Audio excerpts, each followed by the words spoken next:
ॐ अज्ञानतिमिरान्धस्य ज्ञानाञ्जनशलाकया चक्षुरुन्मिलितं येन तस्मै श्रीगुरुवे नमः। गुरुवे गौरचन्द्राय राधिकायस्तदालये कृष्णाय कृष्णभक्ताय तद्भक्ताय नमो नमः। वाञ्छाकल्पतरुभ्यश्च कृपासिन्धुभ्येव च पतितानां पावनेभ्यो वैष्णवेभ्यो नमो नमः। नमो महावदन्याय कृष्णप्रेमप्रदायते कृष्णाय कृष्णचैतन्यनामिने घोरद्विषे नमः।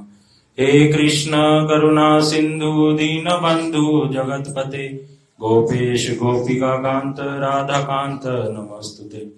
तप्त कांचन गौरांगी राधे वृंदावनेश्वरी वृषभानुसुते देवी प्रणमामि हरिप्रिये। वृंदाय तुलसी देव्याय प्रियाय केशवस्य च कृष्ण भक्ति प्रदे देवी सत्यवत्ते नमो नमः। श्री कृष्ण चैतन्य प्रभु नित्यानंद श्री अद्वैत गदाधर शिवासादि गौर भक्त वृंद। बोलो हरे कृष्णा सभी बोलिए कृष्णा कृष्णा हरे हरे हरे राम राम राम हरे हरे। सर्वप्रथम मैं अपने गुरुपाद पद्म ओम विष्णुपाद अष्टोत्तर शत श्रीमद भक्ति वेदांत सिद्धांति गोस्वामी महाराज जी के श्री चरण कमलों में कोटि कोटि दंडवत प्रणाम करता हूँ। तदुपरांत श्रीपाद माधव प्रिय प्रभु जी के श्री चरण कमलों में मेरा कोटि कोटि दंडवत प्रणाम। श्री रूपानु गुरु वर्ग के चरण कमलों में मेरा कोटि कोटि दंडवत प्रणाम। आज जिनकी शुभ आविर्भाव तिथि, जिनका चित्रपट का दर्शन आप यहाँ कर रहे हैं, नित्य लीला प्रविष्ट ओम विष्णुपाद अष्टोत्तर शत श्रीमद भक्ति प्रज्ञान केशव गोस्वामी महाराज जी के श्री चरण कमलों में मेरा कोटि कोटि दंडवत प्रणाम। आप सभी भक्तों के श्री चरणों में मेरा यथा योग्य प्रणाम। आज बड़ी शुभ पावन तिथि, हमारे गौड़ीय संप्रदाय के एक आचार्य जिनका नाम श्रीमद भक्ति प्रज्ञान केशव गोस्वामी महाराज, आज उनकी आविर्भाव तिथि है। आज ही के दिन इस जगत में उन्होंने जन्म की लीला करी। सुबह भी हम मठ में कथा कीर्तन कर रहे थे, शिला महाराज जी के बारे में हमने सुना बहुत कुछ। वैष्णव का जो चरित्र होता है वो बड़ा पवित्र होता है। उनकी एक एक लीला, इस धरती पर जन्म लेना, फिर तिरोभाव तिथि होना, और उसके बीच में जितनी भी वो सारी लीलाएं करते हैं, जितनी भी, उससे वो सारी शिक्षा मूलक होती हैं हम जैसे लोगों के लिए।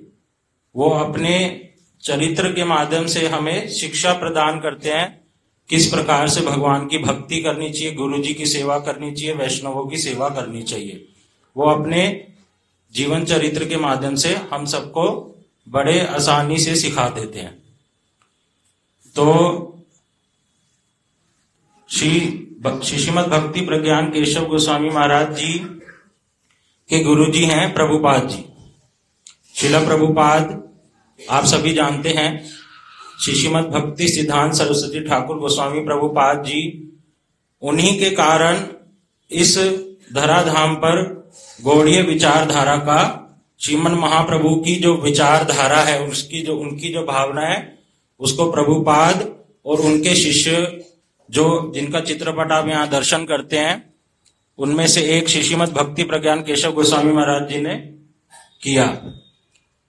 तो शिला भक्ति प्रज्ञान केशव गोस्वामी महाराज अपने गुरुजी प्रभुपाद जी से अपनी बुआ के माध्यम से मिले। उनकी बुआ सरोजनी, श्रीमती सरोजनी देवी जी के माध्यम से, उनकी जो बुआ थी वो प्रभुपाद जी की शिष्या थी। तो बचपन में ही उनको शिला प्रभुपाद का सानिध्य प्राप्त हुआ, और जब वो मठ में रहने के लिए आए तो उनका ब्रह्मचारी नाम हुआ श्री विनोद बिहारी ब्रह्मचारी। तब श्री विनोद बिहारी ब्रह्मचारी जब मठ में रहकर सभी सेवा कार्यों को करते, अपने गुरुजी की, प्रभुपाद जी जैसा जैसा उनको आदेश देते, प्रभुपाद के मन में जो भावना होती उसको संपूर्ण करने के लिए श्री विनोद बिहारी ब्रह्मचारी जी सारे कार्यों को करते। इसलिए उनको प्रभुपाद जी ने एक टाइटल भी दिया था, उपाधि दी थी कृति रत्न की। अभी हम बहुत सारे कीर्तन कर रहे थे, उसमें बार बार आ रहा था ये शब्द कृति रत्न। तो कृति रत्न शब्द का अर्थ क्या है? कृति रत्न शब्द का अर्थ होता है, कृति अर्थात कार्य, रत्न मतलब मणि, जो सभी कार्यों में, सेवा कार्यों में क्या है? मणि स्वरूप है।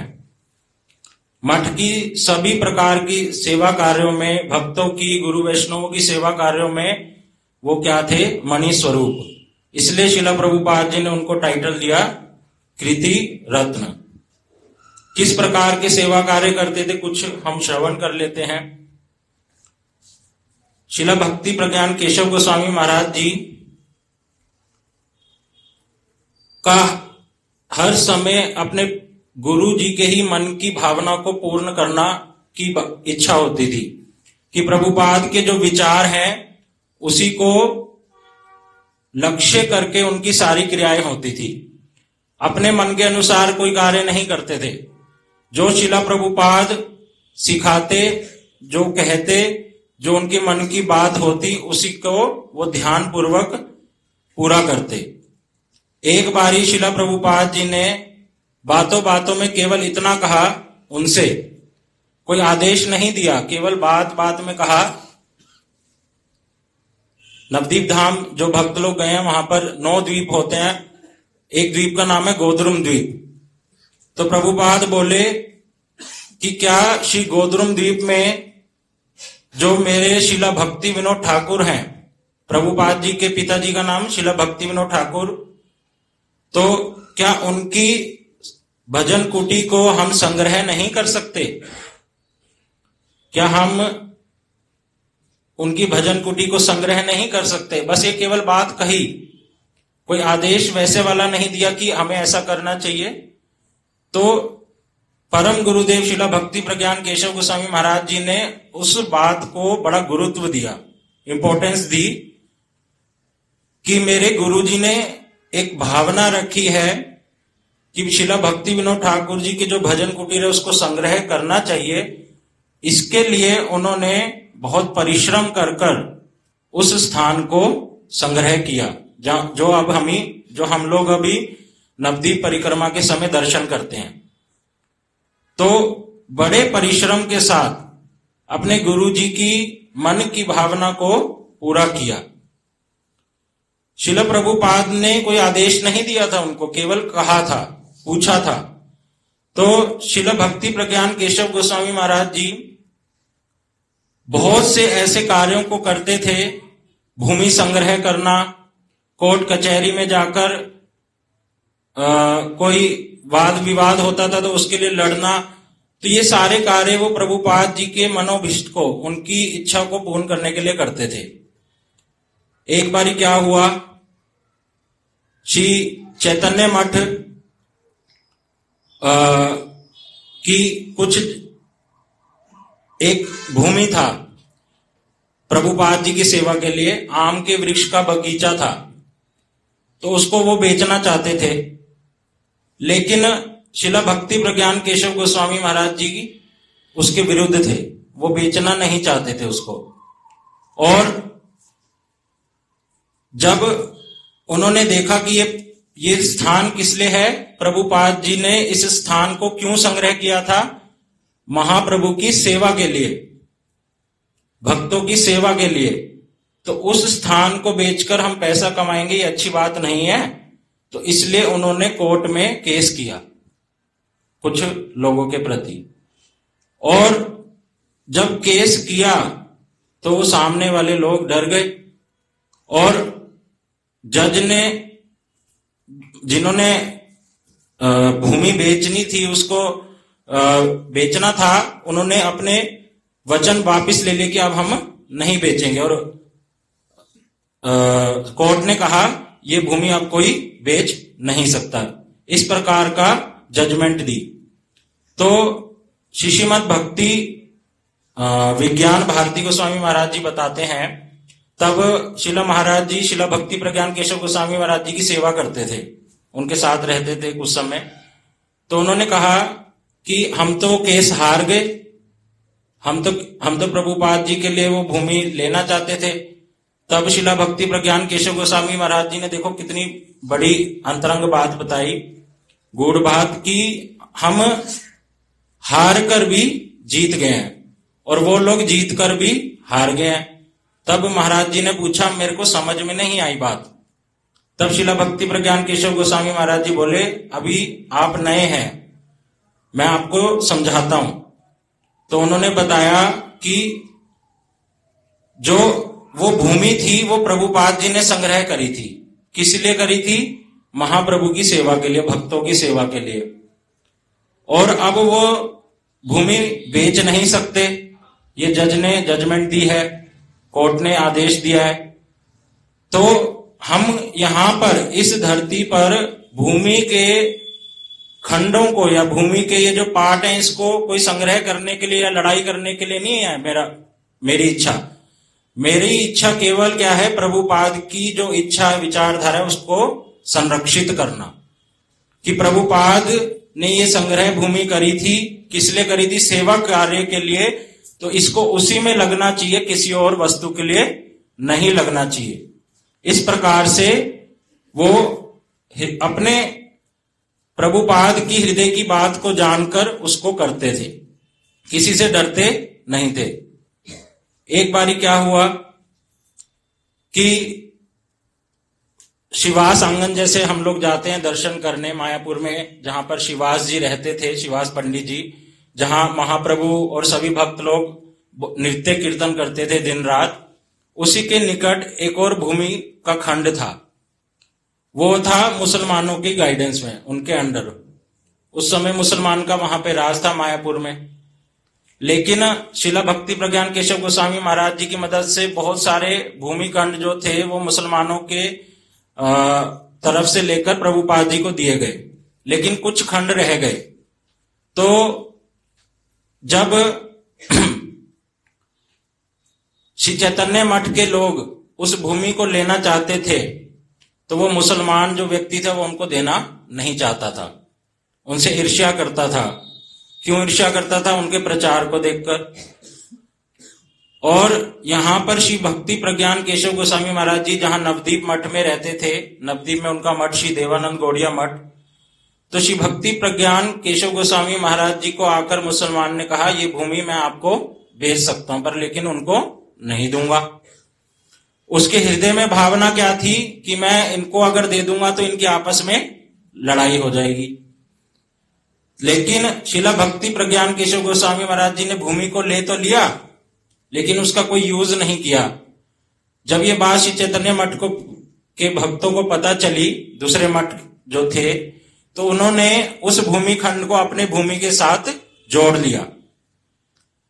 जब ये बात शिला महाराज जी को पता चली, श्री श्रीमद् भक्ति विज्ञान भारती गोस्वामी महाराज जी को उन्होंने परम गुरुदेव श्री श्रीमद् भक्ति प्रज्ञान केशव गोस्वामी महाराज जी को बोला फिर से कि ऐसे ऐसे हुआ है, उन्होंने हमारी भूमि जो हमें दी गई थी उसको ले लिया है।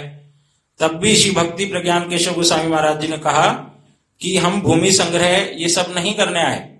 ये तो अच्छी ही बात है कि प्रभुपाद के समय में प्रभुपाद की इच्छा थी कि सारा मायापुर धाम जो है वहां पर जो मुसलमान लोग रहते हैं, जो दुर्व्यवहार करते हैं, भक्ति के प्रति विरोधी हैं, उनके स्थानों को हम संग्रह कर लें।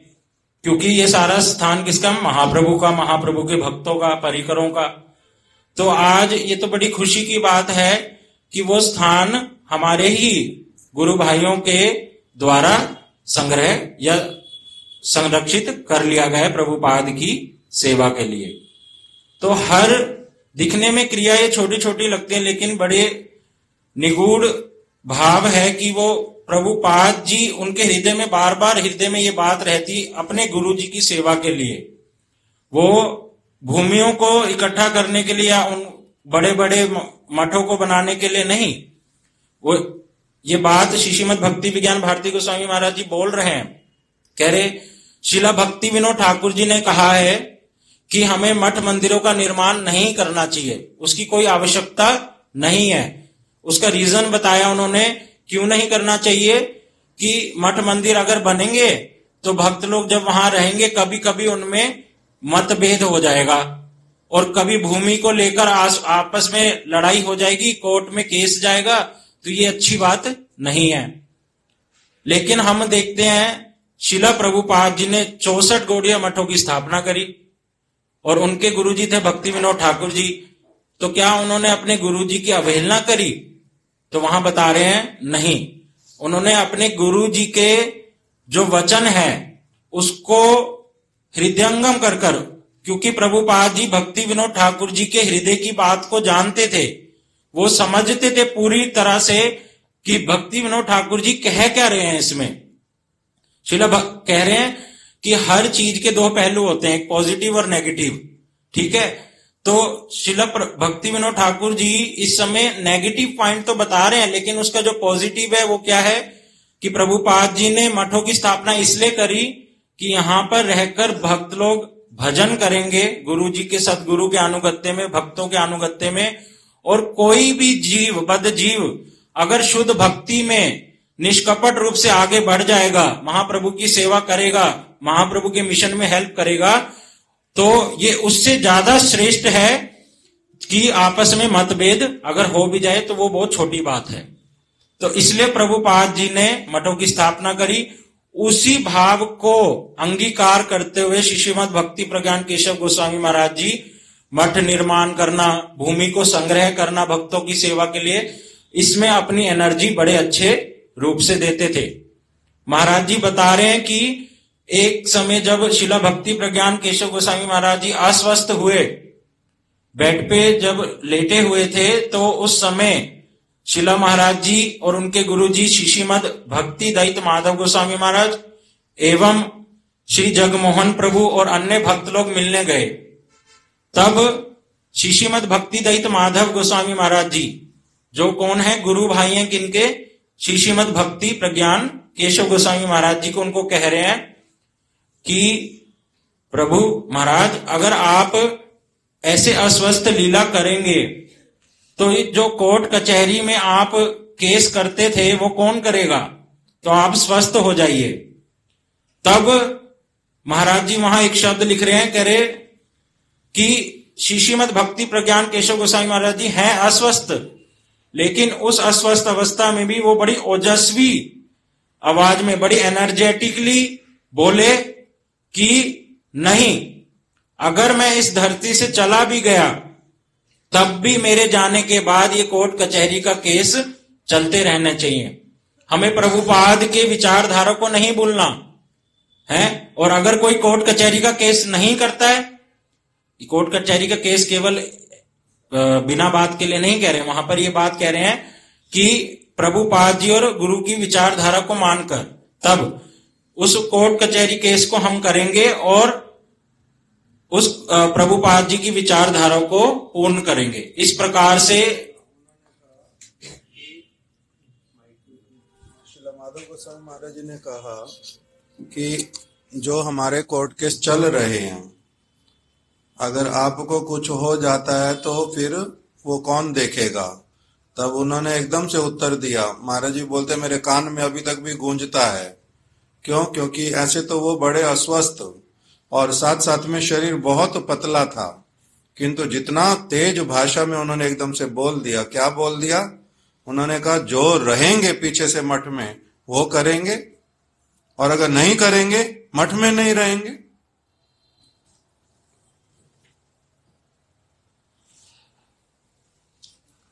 तो ये जो कुछ प्रसंग है इनके माध्यम से हम समझ सकते हैं कि उनकी जो सेवा कार्य है, और भी सेवा कार्य बहुत करे, हम भक्तों से श्रवण करेंगे और सुनते भी हैं, लेकिन ये वाला जो पाठ है इसमें भी यही समझ आ रहा है उनकी हर समय प्रभुपाद को लेके ही उनको मीडियम रख के ही सारे कार्य किए। तो इस प्रकार से उनका आज आविर्भाव तिथि है, हम उनके चरणों में प्रणाम करते हैं। हरे कृष्ण।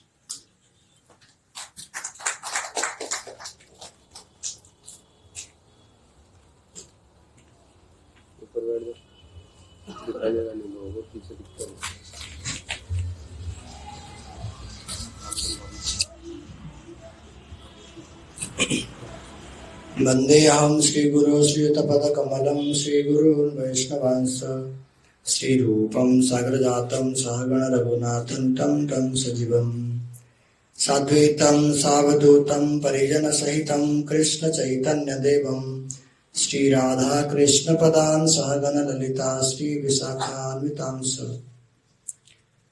ॐ अज्ञानतिमिरान्धस्य ज्ञानाञ्जनशलाकया चक्षुरुन्मिलितं येन तस्मै श्रीगुरवे नमः। नमो विष्णुपादाय आचार्य सिंहरूपिणे शिष्यमाद केशवैति नामिने। श्री कृष्ण चैतन्य प्रभु नित्यानंद श्री अद्वैत गदाधर श्रीवासदि श्री गौर भक्तवृंद। हरे कृष्णा कृष्ण कृष्ण हरे हरे, हरे राम राम राम हरे हरे।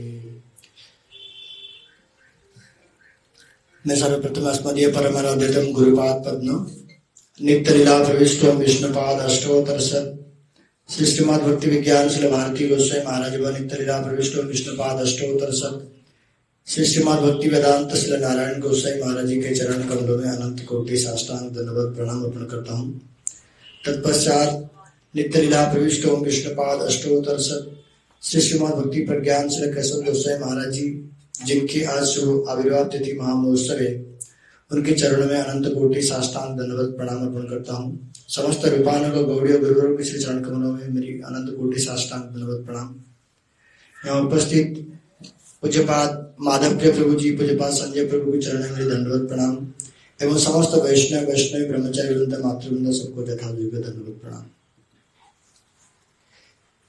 जैसे कि हम लोगों ने भी श्रवण किया, आज एक विशेष तिथि है। आज हमारे परम गुरुदेव श्री श्रीमद् श्री भक्ति प्रज्ञान केशव गोस्वामी महाराज जी के शुभ आविर्भाव तिथि। हमारे गुरुजी जब भी श्री प्रभुपाद जी के परिकरों के विषय में वर्णन करते, सब समय यही बात ही बोलते, ये जो लोग हैं अर्थात प्रभुपाद जी के जो जन है, परिकर हैं या शिष्य लोग हैं, ये लोग श्रीमद् चैतन्य महाप्रभु के द्वारा ही साक्षात रूप में प्रेरित है। महाप्रभु ने ही प्रभुपाद जी को इन समस्त जनों को प्रेरण किए थे। इसीलिए स्वाभाविक रूप में ये जो महापुरुष लोग हैं,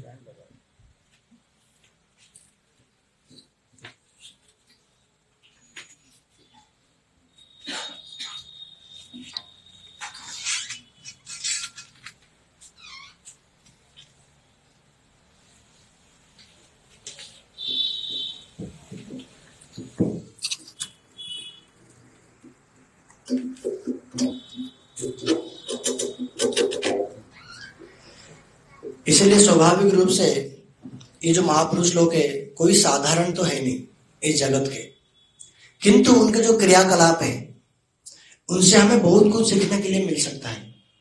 भक्ति राज्य में आगे बढ़ने के लिए बहुत अधिक सहायता प्राप्त हो सकता है।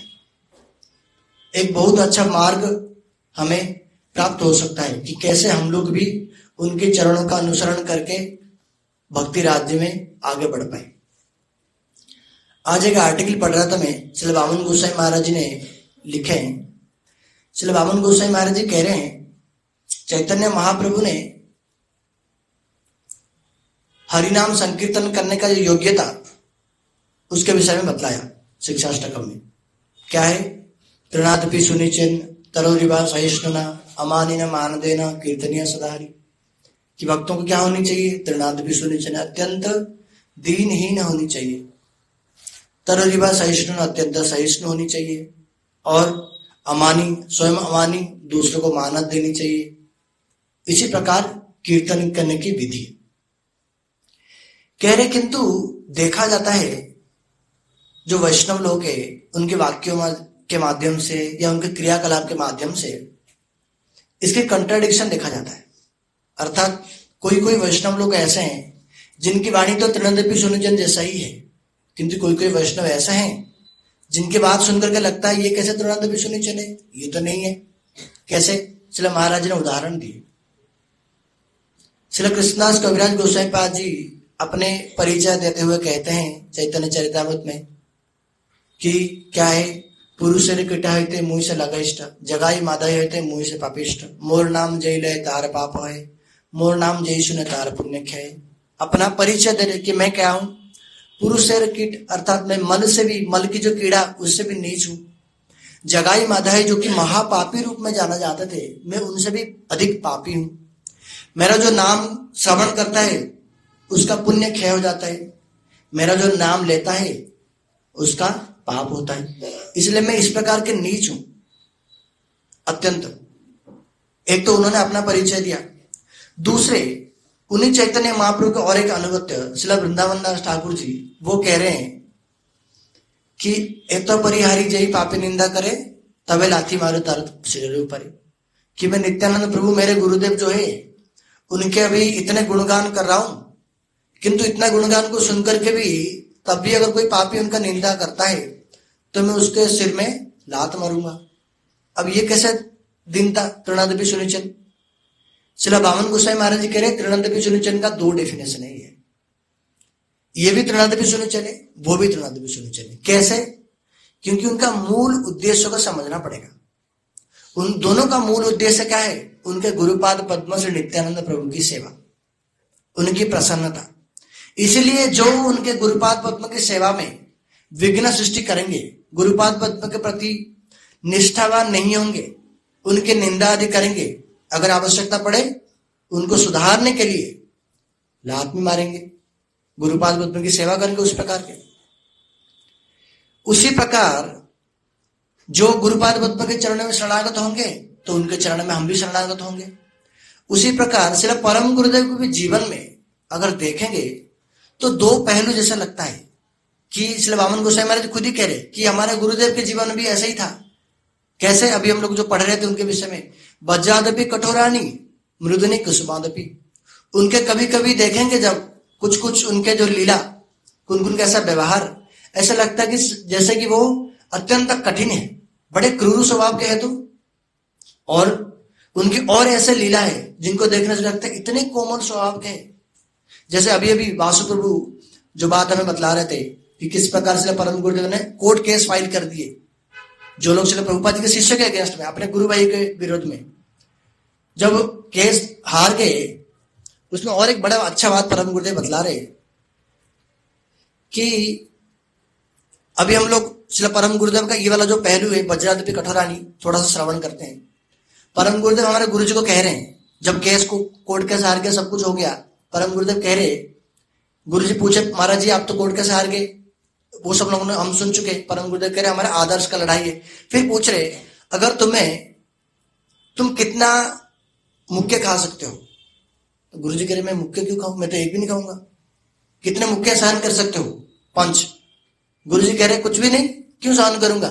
अच्छा, अगर तुम्हारा हाथ पैर अगर बांध दिया जाए,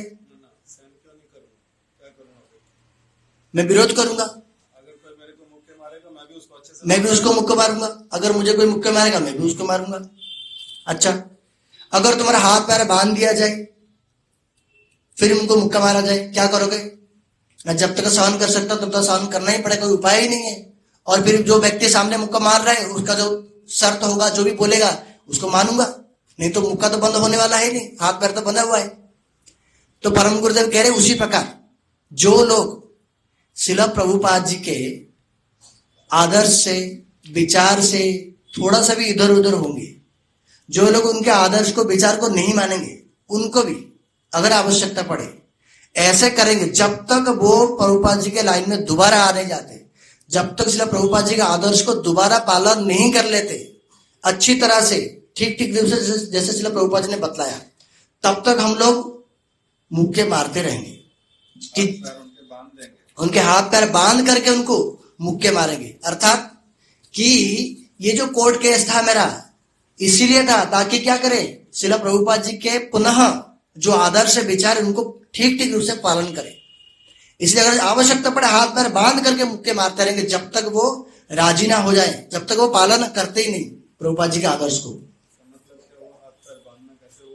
हाथ पैर बांधना ऐसे, अभी यहाँ जो परम गुरुदेव कह रहे हम लोग हाथ पैर बांध करके मारेंगे, अब हाथ पैर कैसे बांधना हुआ? परम गुरुदेव उनके नाम पर कोर्ट केस फाइल कर दिए कि अगर ये लोग पालन नहीं करेंगे, जो अभी उसको तो सुन चुके हम लोग सब चीजें, जो 3 चीजें वो पालन नहीं कर रहे थे कि श्रील प्रभुपाद जी के द्वारा प्रचलित नवद्वीप धाम परिक्रमा वो नहीं कर रहे थे, और भगवान को जो नाम कीर्तन वो उच्च स्वर से भगवान का नाम नहीं ले रहे थे, और सन्यास जो वस्त्र उसको धारण नहीं कर रहे थे। अगर ये लोग ये 3 चीजें धारण नहीं करेंगे तो क्या करेंगे? हम कोर्ट केस फाइल कर दिए, ये क्या करेंगे? अगर ये 3 चीजें नहीं करे जो पिछले प्रभुपाद जी कर रहे थे, तो ये प्रभुपाद जी के शिष्य नहीं होंगे। अब प्रभुपाद जी के मठ से इनको छोड़ के जाना पड़ेगा, कोई उपाय नहीं है, करना पड़ेगा, नहीं तो मठ छोड़ के जाना पड़ेगा। इसीलिए जबरदस्ती किए। फिर कौन एकदम से तो कोर्ट केस किया नहीं, पहले क्या किया? पहले उनको समझाया था, पहले ऐसे ही मुक्के मारे जी, फिर जब नहीं माने तो क्या करना पड़ा? फिर कोर्ट केस फाइल किए। पहले उनके लिए पत्रिका में लिखवाया, लोगों को बोला, उनको ही बोला कि आप लोग भूल कर रहे हो, आप लोग अच्छा नहीं कर रहे हो, और लोगों के माध्यम से कहलवाया, किंतु जब बिल्कुल भी नहीं सुनते तब कोर्ट केस। तो जैसे प्रभु जी बतला रहे कि परम गुरुदेव पहले क्या किया? पहले कोर्ट केस नहीं किए थे, पहले समझाया, पत्रिका के माध्यम से लिखवाया, लोगों से बुलवाया, तब भी अगर नहीं पालन किए तो ये वाला कोर्ट केस किया कि अर्थात जिस हद तक हो सकता है जाना उस हद तक जाएंगे, चाहे बाहर के लोग कुछ भी बोले, किंतु हमारा क्या उद्देश्य है? जो लोग प्रभुपाद जी के वाणी को ठीक ठीक रूप से पालन नहीं करते वो लोग पालन करें। अब देखने में तो ऐसा लगता है कि ये त्रिनादेवी सुनिचन वाला का कार्य नहीं है। कैसे हैं? भक्त लोग किसको मारेंगे, भक्त लोग इसको मुक्के मारेंगे, ये तो ठीक बात नहीं है, ये तो गुंडागर्दी हो गया। किंतु हृदय में क्या उद्देश्य है? जैसे श्रील वृंदावन दास ठाकुर जी कह रहे, इतना बोलने के बाद भी अगर कोई नित्यानंद प्रभु का निंदा करेगा तब मैं उसके माथे पे लात मारूंगा, सिर पे लात मारूंगा। अब वृंदावन दास ठाकुर जी लात मारेंगे, वो तो भक्त लोग हैं, किंतु क्यों कह रहे? क्योंकि मेरे नित्यानंद प्रभु जो है इतने अधिक करुणामय है, अब उनको अगर आप निंदा करोगे तो क्या होगा? गति अकल्याणी ही तो होगा, नरक जाएगा व्यक्ति। तो इसलिए जिससे किसी उपाय से उसको नरक से बचाना मेरा कार्य है। तो वास्तविक रूप में यहाँ गुरुपाद पद्म की सेवा ही हो रहा है। उसी प्रकार ये भी जो कार्य है ये गुरुपाद पद्म की सेवा को ही केंद्र करके हो रहा है। इसीलिए चाहे त्रिनादपी सुनिचन अर्थात या चाहे कोई एक सॉफ्टनेस हो हृदय का या कोई हृदय का कठोरता हो, दोनों का जो केंद्र है श्री गुरुपाद पद्म का सेवा है। तो श्री भक्ति वेदांत बामन गोसाई महाराज जी कह रहे, हमारा गुरुदेव का उनके गुरुदेव के प्रति इस प्रकार के निष्ठा, इस प्रकार के कि अगर गुरुदेव के बात को कोई थोड़ा सा भी इधर उधर पालन करता है तो क्या करेंगे? टूट पड़ेंगे उनके ऊपर। इसीलिए तो उनको बोला गया कि पाषंड गजे के सिंह, जो मूर्ख, जो पाषंड लोग है अर्थात जो अभक्त लोग है, श्रील प्रभुपाद जी के आदेश को, श्रील प्रभुपाद जी के जो विचार को जो लोग नहीं मानते, उन मूर्ख लोग के लिए सिंह सदृश उनको आक्रमण करते कि पालन करना ही पड़ेगा। प्रभुपाद जी के जब शिष्य तुम बने तो पालन तुम्हें करना ही पड़ेगा।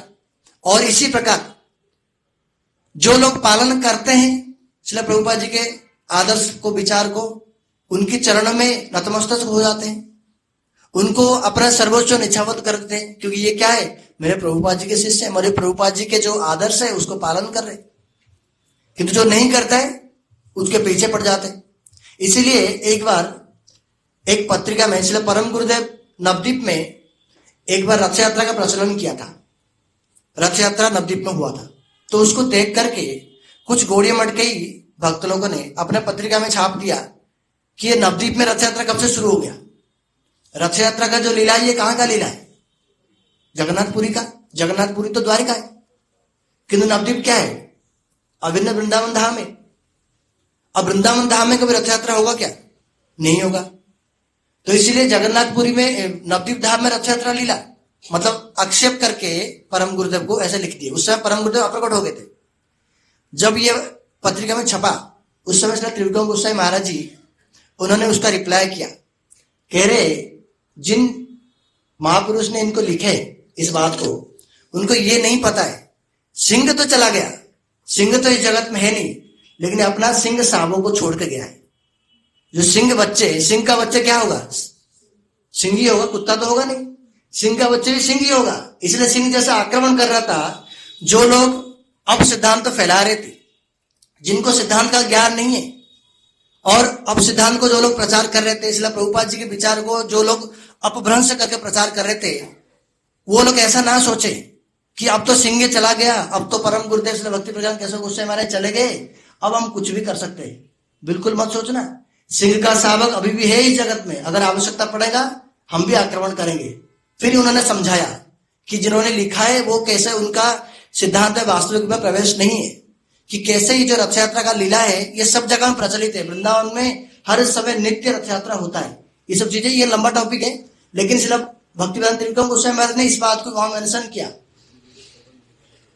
हाँ, गुरुदेव भी इसके विषय में पूरे प्रबंध भी लिखे, वो हमारी पत्रिका में छपा है कि कैसे ये रथ यात्रा का लीला है, ये वृंदावन धाम का नित्य लीला है। गोपियां रथ यात्रा पालन करती है, लेकिन एक दूसरे रूप से। तो कहने का ये तात्पर्य है कि किस प्रकार परम गुरुदेव की सेवा के लिए, श्रील प्रभुपाद जी की सेवा के लिए कुछ भी करना पड़े करते थे, कुछ भी करना पड़े। ये भी हम लोग देखेंगे साक्षात रूप से श्रील प्रभुपाद जी के भी जीवन में इस प्रकार का आदर्श है। जैसे हमारे गुरु जी कहते थे, प्रभुपाद जी खुद कहते हैं, अगर हमारा इस दुनिया में, इस जगत में किसी के साथ ना कोई मित्रता है ना कोई वैर है, इसीलिए कोई अगर हमारे शरीर के ऊपर, अपने ऊपर अगर कोई आक्रमण करता है तब तो हम उसको सहन कर लेंगे।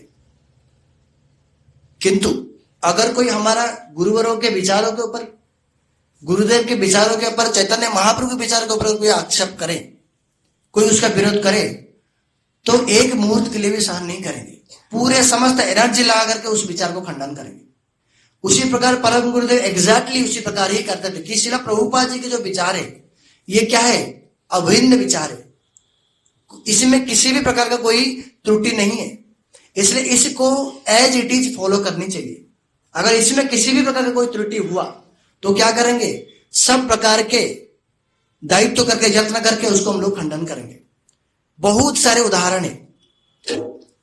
यहां तक कि परम गुरुदेव ने क्या किए कि जो अपने भाई थे, अपने भाई ही तो थे, जो भक्त अडुलई महाराज जी अपने भाई थे, अपने बड़े भाई थे, उनके अगेंस्ट में भी कोर्ट केस फाइल कर दिए कि हमारा इस जगत में कोई भी ऐसा संबंधी नहीं है जो कि श्रील प्रभुपाद जी के विचार के अनुसार नहीं चलेगा।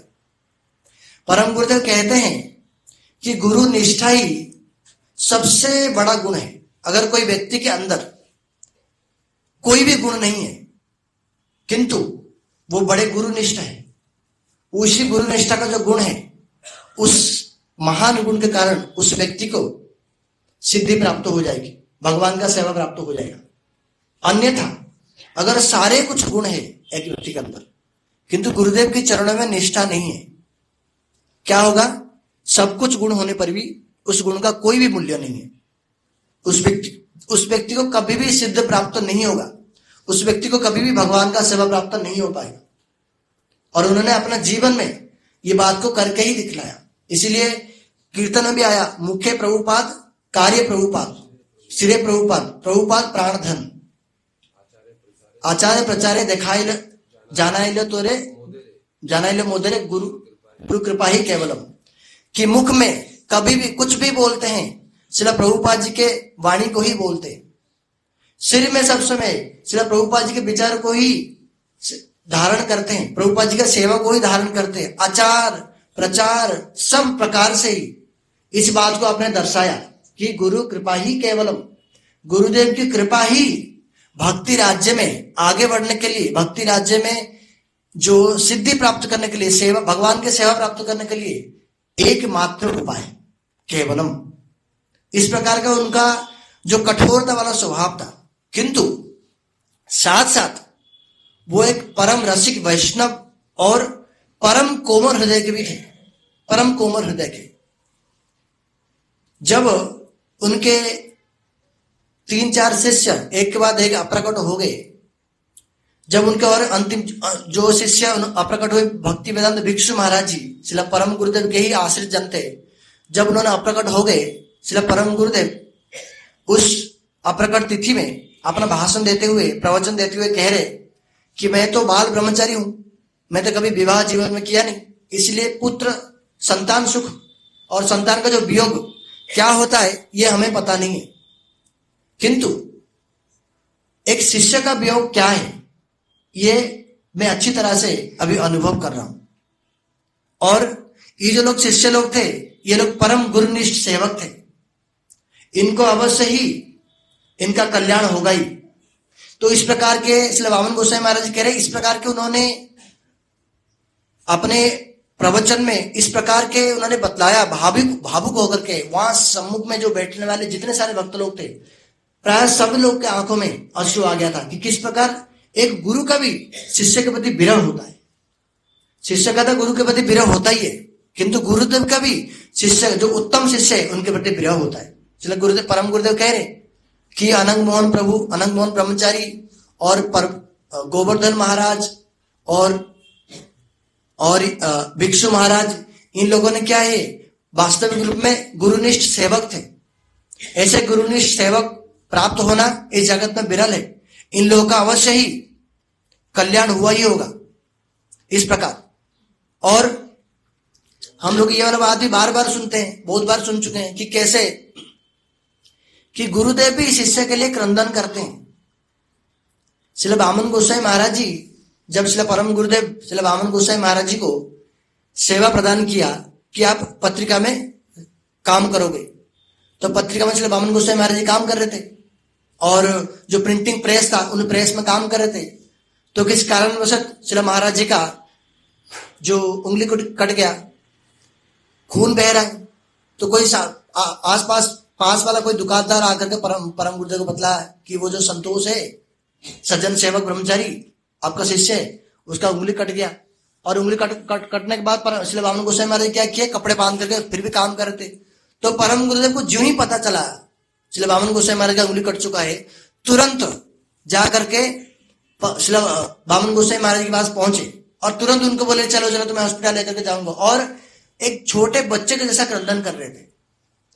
श्री वामन गोसाई महाराज जी कह रहे आप ऐसा क्यों रो रहे हो, मैं क्या मर गया, मेरा तो कुछ नहीं हुआ, थोड़ा सा हाथ कट गया, ठीक हो जाएगा, क्या हो गया। किंतु परम गुरुदेव क्या है, इतने अधिक शिष्य वात्सल्य किसी आसक्त के कारण नहीं है। ये लोग भगवान की सेवा कर रहे कितने अच्छी तरह से, तो इसीलिए शिष्य के प्रति इतने अधिक वात्सल्य।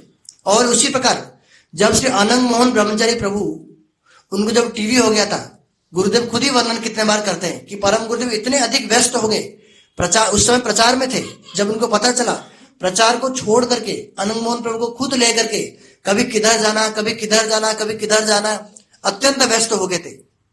तो गुरुदेव देख करके क्या बोले कि गुरुदेव आप चिंता मत कीजिए, आप प्रचार में जाइए और अनंग मोहन प्रभु का सेवा मुझे दे दीजिए, इस प्रकार का। और भी एक शिष्य थे श्री परम गुरुदेव के, उनका नाम तो स्मरण नहीं है, जब उनका स्वास्थ्य खराब हो गया, भगवान दास ब्रह्मचारी प्रभु, उनको लूज मोशन हो गया। तो उनका स्वास्थ्य जब खराब हो गया तो उनके शरीर से इतने अधिक दुर्गंध निकलता था, कोई भी उनके पास जाने के लिए इच्छा नहीं करते थे। और परम गुरुदेव जब उनको ट्रीटमेंट के लिए बोले तो कोई भी ब्रह्मचारी राजी नहीं हो रहा था। परम गुरुदेव स्वयं बोले ठीक है, ये मेरा ही शिष्य है ना, शिष्य तो पुत्र ही होता है, तो मैं उसका तो फिर पिताजी हुआ, ठीक है, मैं अपने पुत्र का ध्यान रखूंगा। अपने पास ही रखे और अपना भजन कुटीर के सामने ही क्या किए, एक छोटा सा टॉयलेट ही बना दिया उनके लिए, ताकि वो आसानी से आना जाना कर सके। तो इस प्रकार इतने अधिक शिष्य वात्सल्य, केवल शिष्य वात्सल्य नहीं है। श्री वामन गोसाई महाराज जी कह रहे हैं कि जिनके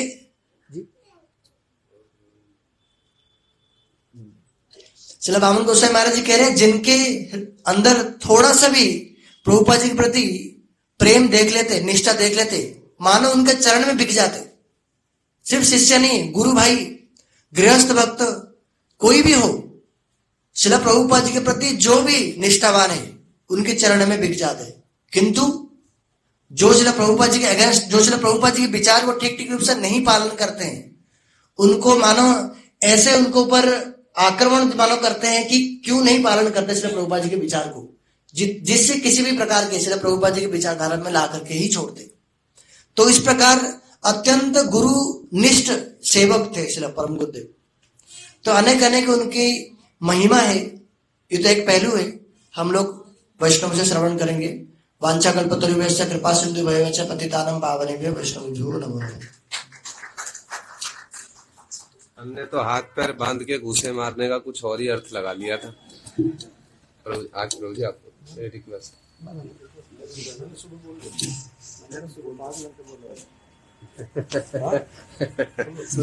आज बोल ना 5 घंटे में बोल ही पड़ो।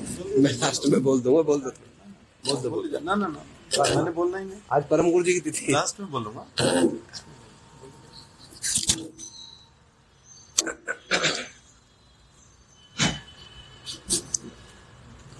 गुरुवे गौरचंद्राय राधिकायै तदालये।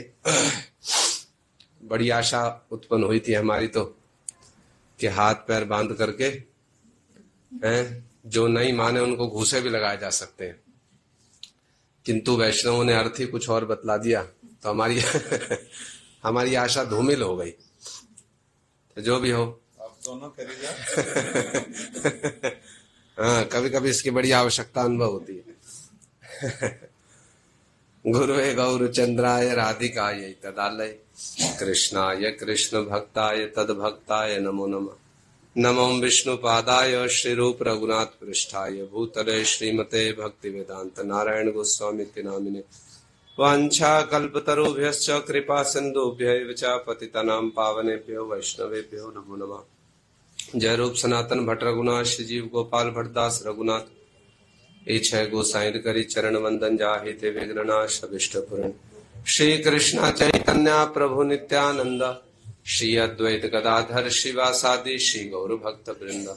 बोलो जोर से हरे कृष्णा कृष्णा कृष्णा हरे हरे, हरे राम राम राम हरे हरे।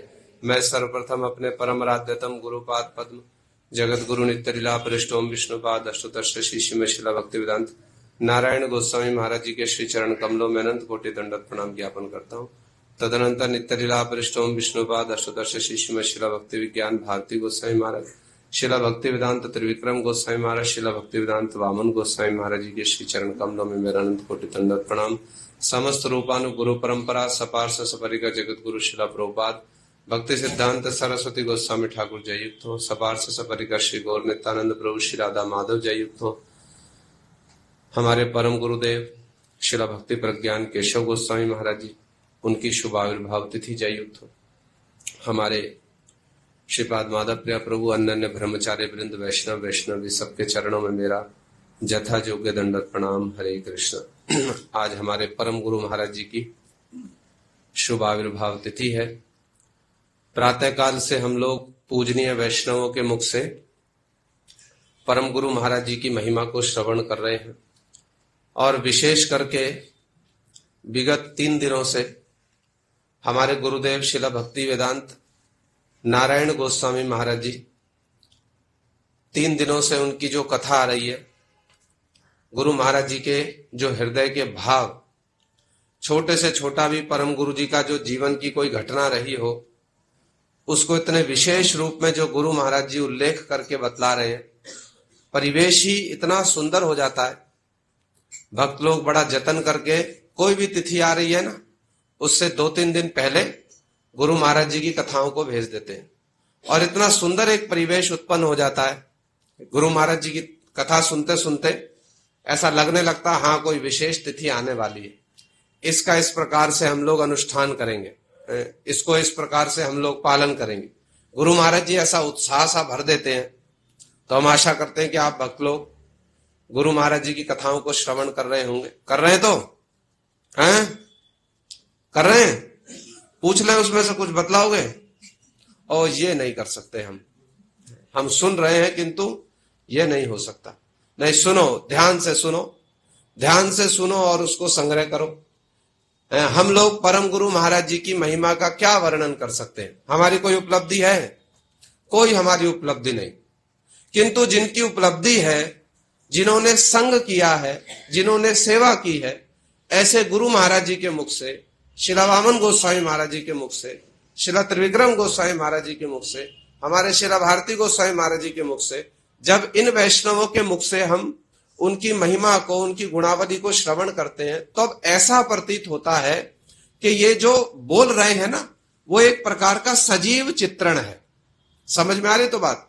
वो एक प्रकार का सजीव चित्रण है, क्योंकि इन्होंने अपने जीवन को परम गुरु महाराज जी की सेवा में समर्पित करके, संपूर्ण भाव से समर्पित करके, परम गुरु महाराज जी का जो गुणावली है उनको अर्जन किया है। समझ में आई बात? अर्जन किया माने जो परम गुरुदेव के गुण है ना, वो भी इन महापुरुषों के जीवन में, हमारे गुरु जी के जीवन में और इन सब महापुरुषों के जीवन में प्रतिफलित हो रहे हैं। इसको कहते हैं गुणों को अर्जन करना। गुरु के चरणों में आत्मसमर्पण करके, वैष्णवों के चरणों में आत्मसमर्पण करके, उनकी निष्कपट सेवा के प्रभाव से उनके गुणों को अर्जन करना, यह हमारा साधन है। यह हमारा साधन है, उनके गुणों को अर्जन करना। तो जिन्होंने उनके गुणों को अर्जन किया है, उनके मुख से जब कथा सुनते हैं तो वो ऐसा लगता सजीव चित्रण है। वो हमारे हृदय में परम गुरु जी की जो भावना है उसको संचरित कर सकते हैं। गुरु महाराज जी की कथा श्रवण कीजिए, हृदय एकदम आनंद से, उत्साह से भर जाता है। कितने सुंदर सुंदर पक्ष उन्होंने परम गुरु महाराज जी के बतलाए, और कैसे बतला रहे, कितने आवेश में और कितने आवेग में, उससे भी पता चलता है। सहज सरल प्रांजल बोधगम्य भाषा में कितने सुंदर सुंदर विचारों को उन्होंने परम गुरु जी के प्रस्तुत किया। हम लोग गुरु महाराज जी के मुख से सुन रहे हैं, भक्तों के मुख से भी श्रवण कर रहे हैं। परम गुरु महाराज जी का चरित्र कैसा है? परम गुरु जी का जो चरित्र है ना, बहुत कंट्रोडिक्टरी है। कंट्रोडिक्टरी समझते हैं? ठीक बोला तो है? अंग्रेजी में एक शब्द होता कंट्रोडिक्टरी, ठीक बोला तो है? कंट्राडिक्टरी। आज जो भी हो समझ गए ना, मुख्य बात समझने की है, समझो उसको। कंट्राडिक्टरी एक शब्द है, हिंदी में क्या अर्थ है इसका? विरोधाभास है। तो परम गुरु महाराज जी का जो जीवन है वो बड़ा कंट्राडिक्टरी है, बड़ा विरोधाभास दिखलाई देता है। उनकी जो गुणावली है ना, सारे परस्पर विरोधी गुण जो हैं उनके चरित्र का आश्रय लेकर विराजमान। जैसे भगवान है ना, भगवान के विषय में क्या कहा गया? तदय जति तन्नय जति तद दूरे तदवंती के। भगवान बहुत दूर में भी हैं और भगवान बहुत पास में भी हैं। भगवान बहुत छोटे से भी हैं, भगवान बहुत विशाल भी हैं। ऐसा ही तो है ना, भगवान में सारे विरोधी गुण एक साथ में, सारे विरोधी गुण। भगवान इतने छोटे हैं कि ब्रह्मा जी की नाक से निकल गए। नाक से कोई निकल सकता है? भगवान निकल गए। किस रूप में निकले? बड़ा भगवान के रूप में। भगवान ऐसे हैं, इच्छा हुई तो ब्रह्मा जी की नाक से निकल गए। भगवान है, कुछ भी करे। और जब इच्छा हुई तो वामन रूप धारण करके क्या किया? 3 पग में पूरे ब्रह्मांड को नाप दिया। ये क्या है? एक और छोटे से छोटे, एक और बृहद से बृहद है। आत्मा राम है, उनको अपनी आत्मा में रमण करते हैं। और कैसे? आप्त काम, उनको कोई कामना नहीं है। किंतु ब्रज में देखो नाना प्रकार की कामना है कि नहीं है? थोड़ा सा घी मक्खन ना मिले तो भाई साहब अपने घर के साथ साथ पड़ोसियों के घर की भी मटकी फोड़ देंगे। ऐसा ही तो है। तो भगवान में सारे कंट्राडिक्टरी गुण हैं, सारे कंट्राडिक्टरी, सारे विरोधी गुण हैं उनमें। ऐसे यदि भगवान के परिकरों को भी देखो ना, उनमें भी ऐसे ही गुण दिखलाई देंगे। परम गुरु महाराज जी है ना, अद्भुत चरित्र है उनका, है अति मर्त्य चरित्र आया, अति मर्त्य चरित्र है। जो कुछ भी किया बाल्यकाल से सब कुछ क्या है? अति मर्त्य। एक और तो क्या कर रहे हैं? प्रभुपाद जी की जमींदारी की रक्षा के लिए क्या कर रहे हैं? हाथ पैर बांध के घूसे भी मार रहे हैं, कोड़े भी मारे। गुरु महाराज जी सुना रहे थे ना कथा। क्या कर रहे हैं? प्रभुपाद जी की, ठाकुर जी की जमींदारी की सेवा के लिए सब कुछ करने को प्रस्तुत है। प्रजा पर शासन भी कर रहे हैं। बाबा जी महाराज की समाधि स्थानांतरित करना, उसको भी स्थानांतरित कर रहे हैं। कोर्ट केस मामला मुकदमा सब कुछ करने को प्रस्तुत है। हमको कोई गुरुजी आज्ञा दे तो हम उसमें 10 प्रकार के विचार करेंगे कि नहीं? अरे ये करने से लोग हमारे बारे में क्या सोचेंगे, ये तो बड़ा गड़बड़ हो जाएगा। ये करने से लोग हमारे बारे में क्या सोचेंगे, गुरुजी हम ये नहीं कर सकते। हमारे मन में आएगा कि नहीं आएगा? हमको गुरुजी बोले कुछ ऐसा कार्य करने को, करेंगे कि नहीं करेंगे? 10 विचार करेंगे। उन्होंने जीवन में कभी कोई विचार नहीं किया। जगत क्या सोचेगा, जगत का क्या मंतव्य है, इससे उनको कोई लेना देना नहीं। प्रभुपाद जी की किसमें प्रसन्नता है, हमारे आराध्य देव की किसमें प्रसन्नता है, उनका मनोभिष्ट क्या है, वो उनका मूल लक्ष्य है। उस मनोभिष्ट को, प्रभुपाद जी की सेवा को करने के लिए सारा जगत उनका विरोधी हो जाए, उनको इससे तनिक सा भी कोई अंतर नहीं पड़ता, तनिक सा भी कोई अंतर नहीं। संपूर्ण जगत उनका विरोधी हो जाए, कुछ लेना देना नहीं उनको। प्रभुपाद जी संतुष्ट होने चाहिए। और हमारा विचार क्या है, गुरु जी संतुष्ट हो, प्रयास करेंगे, किंतु जगत असंतुष्ट नहीं होना चाहिए। लोगों को भी ध्यान में रख के देख के चलना पड़ेगा, है? ऐसा ही होता है तो मन में विचार करके देखो, होता है कि नहीं होता ऐसा, है? साधक का जैसा जैसा अधिकार, उन्होंने अपने जीवन में कभी कोई विचार नहीं किया, एक क्षण के लिए भी। गुरु आज्ञा है अविचारणीय, अविचार पूर्वक गुरु की आज्ञा को पालन करना चाहिए। इसलिए उनका जो चरित्र है ना, उसको यदि एक शब्द में कहा जाए तो हमारे गुरु महाराज जी कहते हैं, गुरुआत्म दैवत्व विचार में वो सुप्रतिष्ठित थे। गुरु ही उनकी आत्मा है, गुरु ही उनके आराध्य है, गुरु ही उनकी आत्मा, गुरु ही उनके आराध्य है। वो इस विचार की मूर्तिमान प्रतिमूर्ति स्वरूप थे परम गुरु महाराज। कोई जगत से उनको कुछ लेना देना नहीं। यदि अपने गुरु भाई लोग भी कहीं प्रभुपाद जी की विचारधारा से थोड़ा सा कहीं इधर उधर कुछ देखा तो उसका तीव्र स्वर में प्रतिवाद किया करते थे, तीव्र स्वर में, बिना किसी पर अपेक्षा के तीव्र स्वर में उसका प्रतिवाद किया करते थे।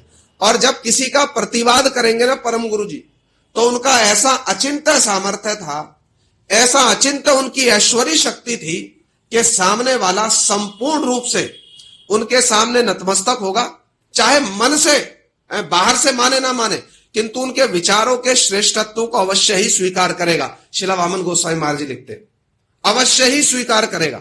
और उनका एक बड़ा अद्भुत वैशिष्ट है, बड़ा अद्भुत वैशिष्ट है।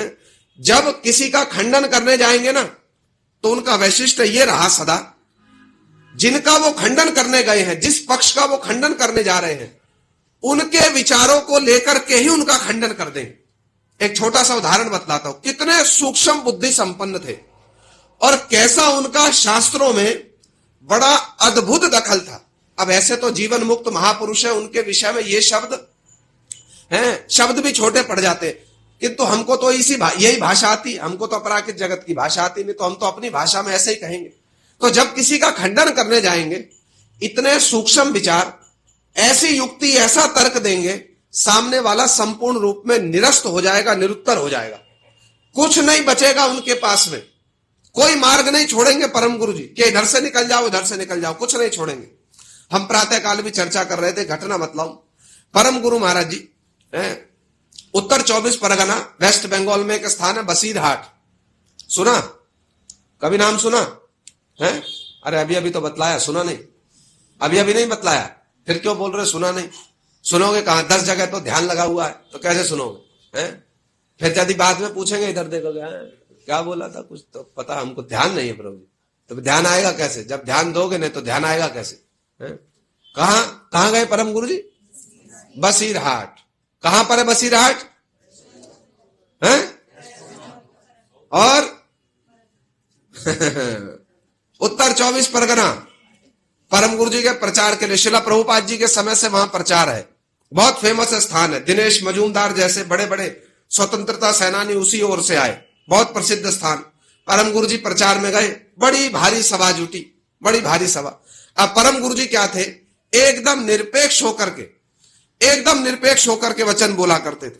कैसा भी परिवेश हो, श्रोता कैसे हो, कैसा स्थान है, इससे उनको कोई लेना देना नहीं। उनको जो बोलना है वो भरी सभा में बोलेंगे, जो बोलना है भरी सभा में बोलेंगे। अब बीच में एक और बात बतलाऊं, हमने सुना आसाम गए थे, वहां हंकर देव के शिष्यों का प्रचार है।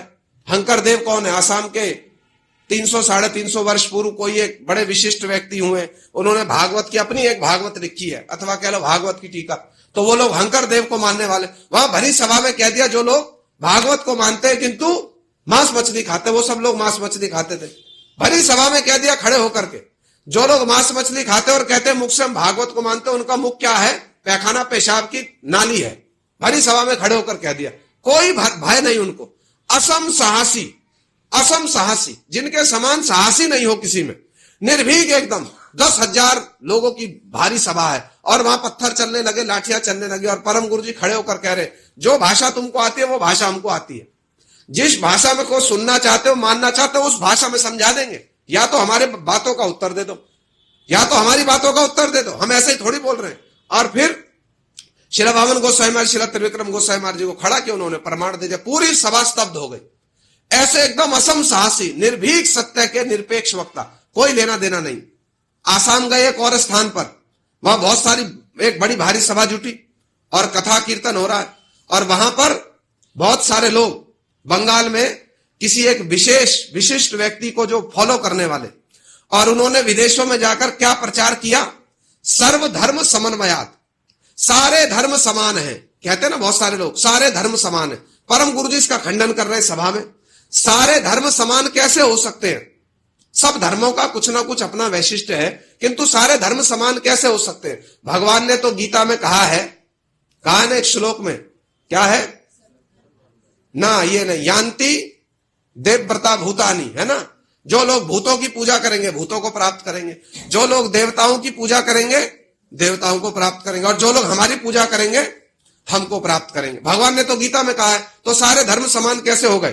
तो किसी ने सभा में खड़े होकर कह दिया, सभा में खड़े होकर अथवा श्रोताओं में से एक ने कहा, प्रश्न पूछ लेते ना लोग, और परम गुरु जी क्या उत्तर दे रहे, उन्हीं लोगों का बोलबाला है वहां पर। और प्रश्न पूछा परम गुरु जी से, अरे विदेशों में जाकर के हमारे भारत के मनीषियों ने प्रचार किया, और विदेशों में जाकर के ये प्रचार किया सारे धर्म समान है, उनकी इस बात को सुनकर के तो इतने लोग हमारे भारत में आकर हमारे धर्म की ओर आकर्षित होते। परम गुरु जी ने कहा, वाह, बहुत अच्छी बात, बहुत अच्छी बात, सारे जगत में जाकर के ये प्रचार करते हो सारे धर्म समान है। यदि सारे धर्म समान है, उनको भारत में लाकर गीता भागवत क्यों पढ़ा रहे हो? सारे धर्म समान है ना, फिर उनसे क्यों कह रहे हो हिंदू धर्म में दीक्षित हो जाओ? जब सारे धर्म समान है तो पालन करने दो उनको अपने धर्म को, इसमें क्या असुविधा है? एक और तो कहते हो सारे धर्म समान है, दूसरी ओर उनको विदेशों से भारत में लाते हो, और फिर क्या कहते हो, हाँ हिंदू धर्म सर्वश्रेष्ठ है, गीता पढ़ो भागवत पढ़ो।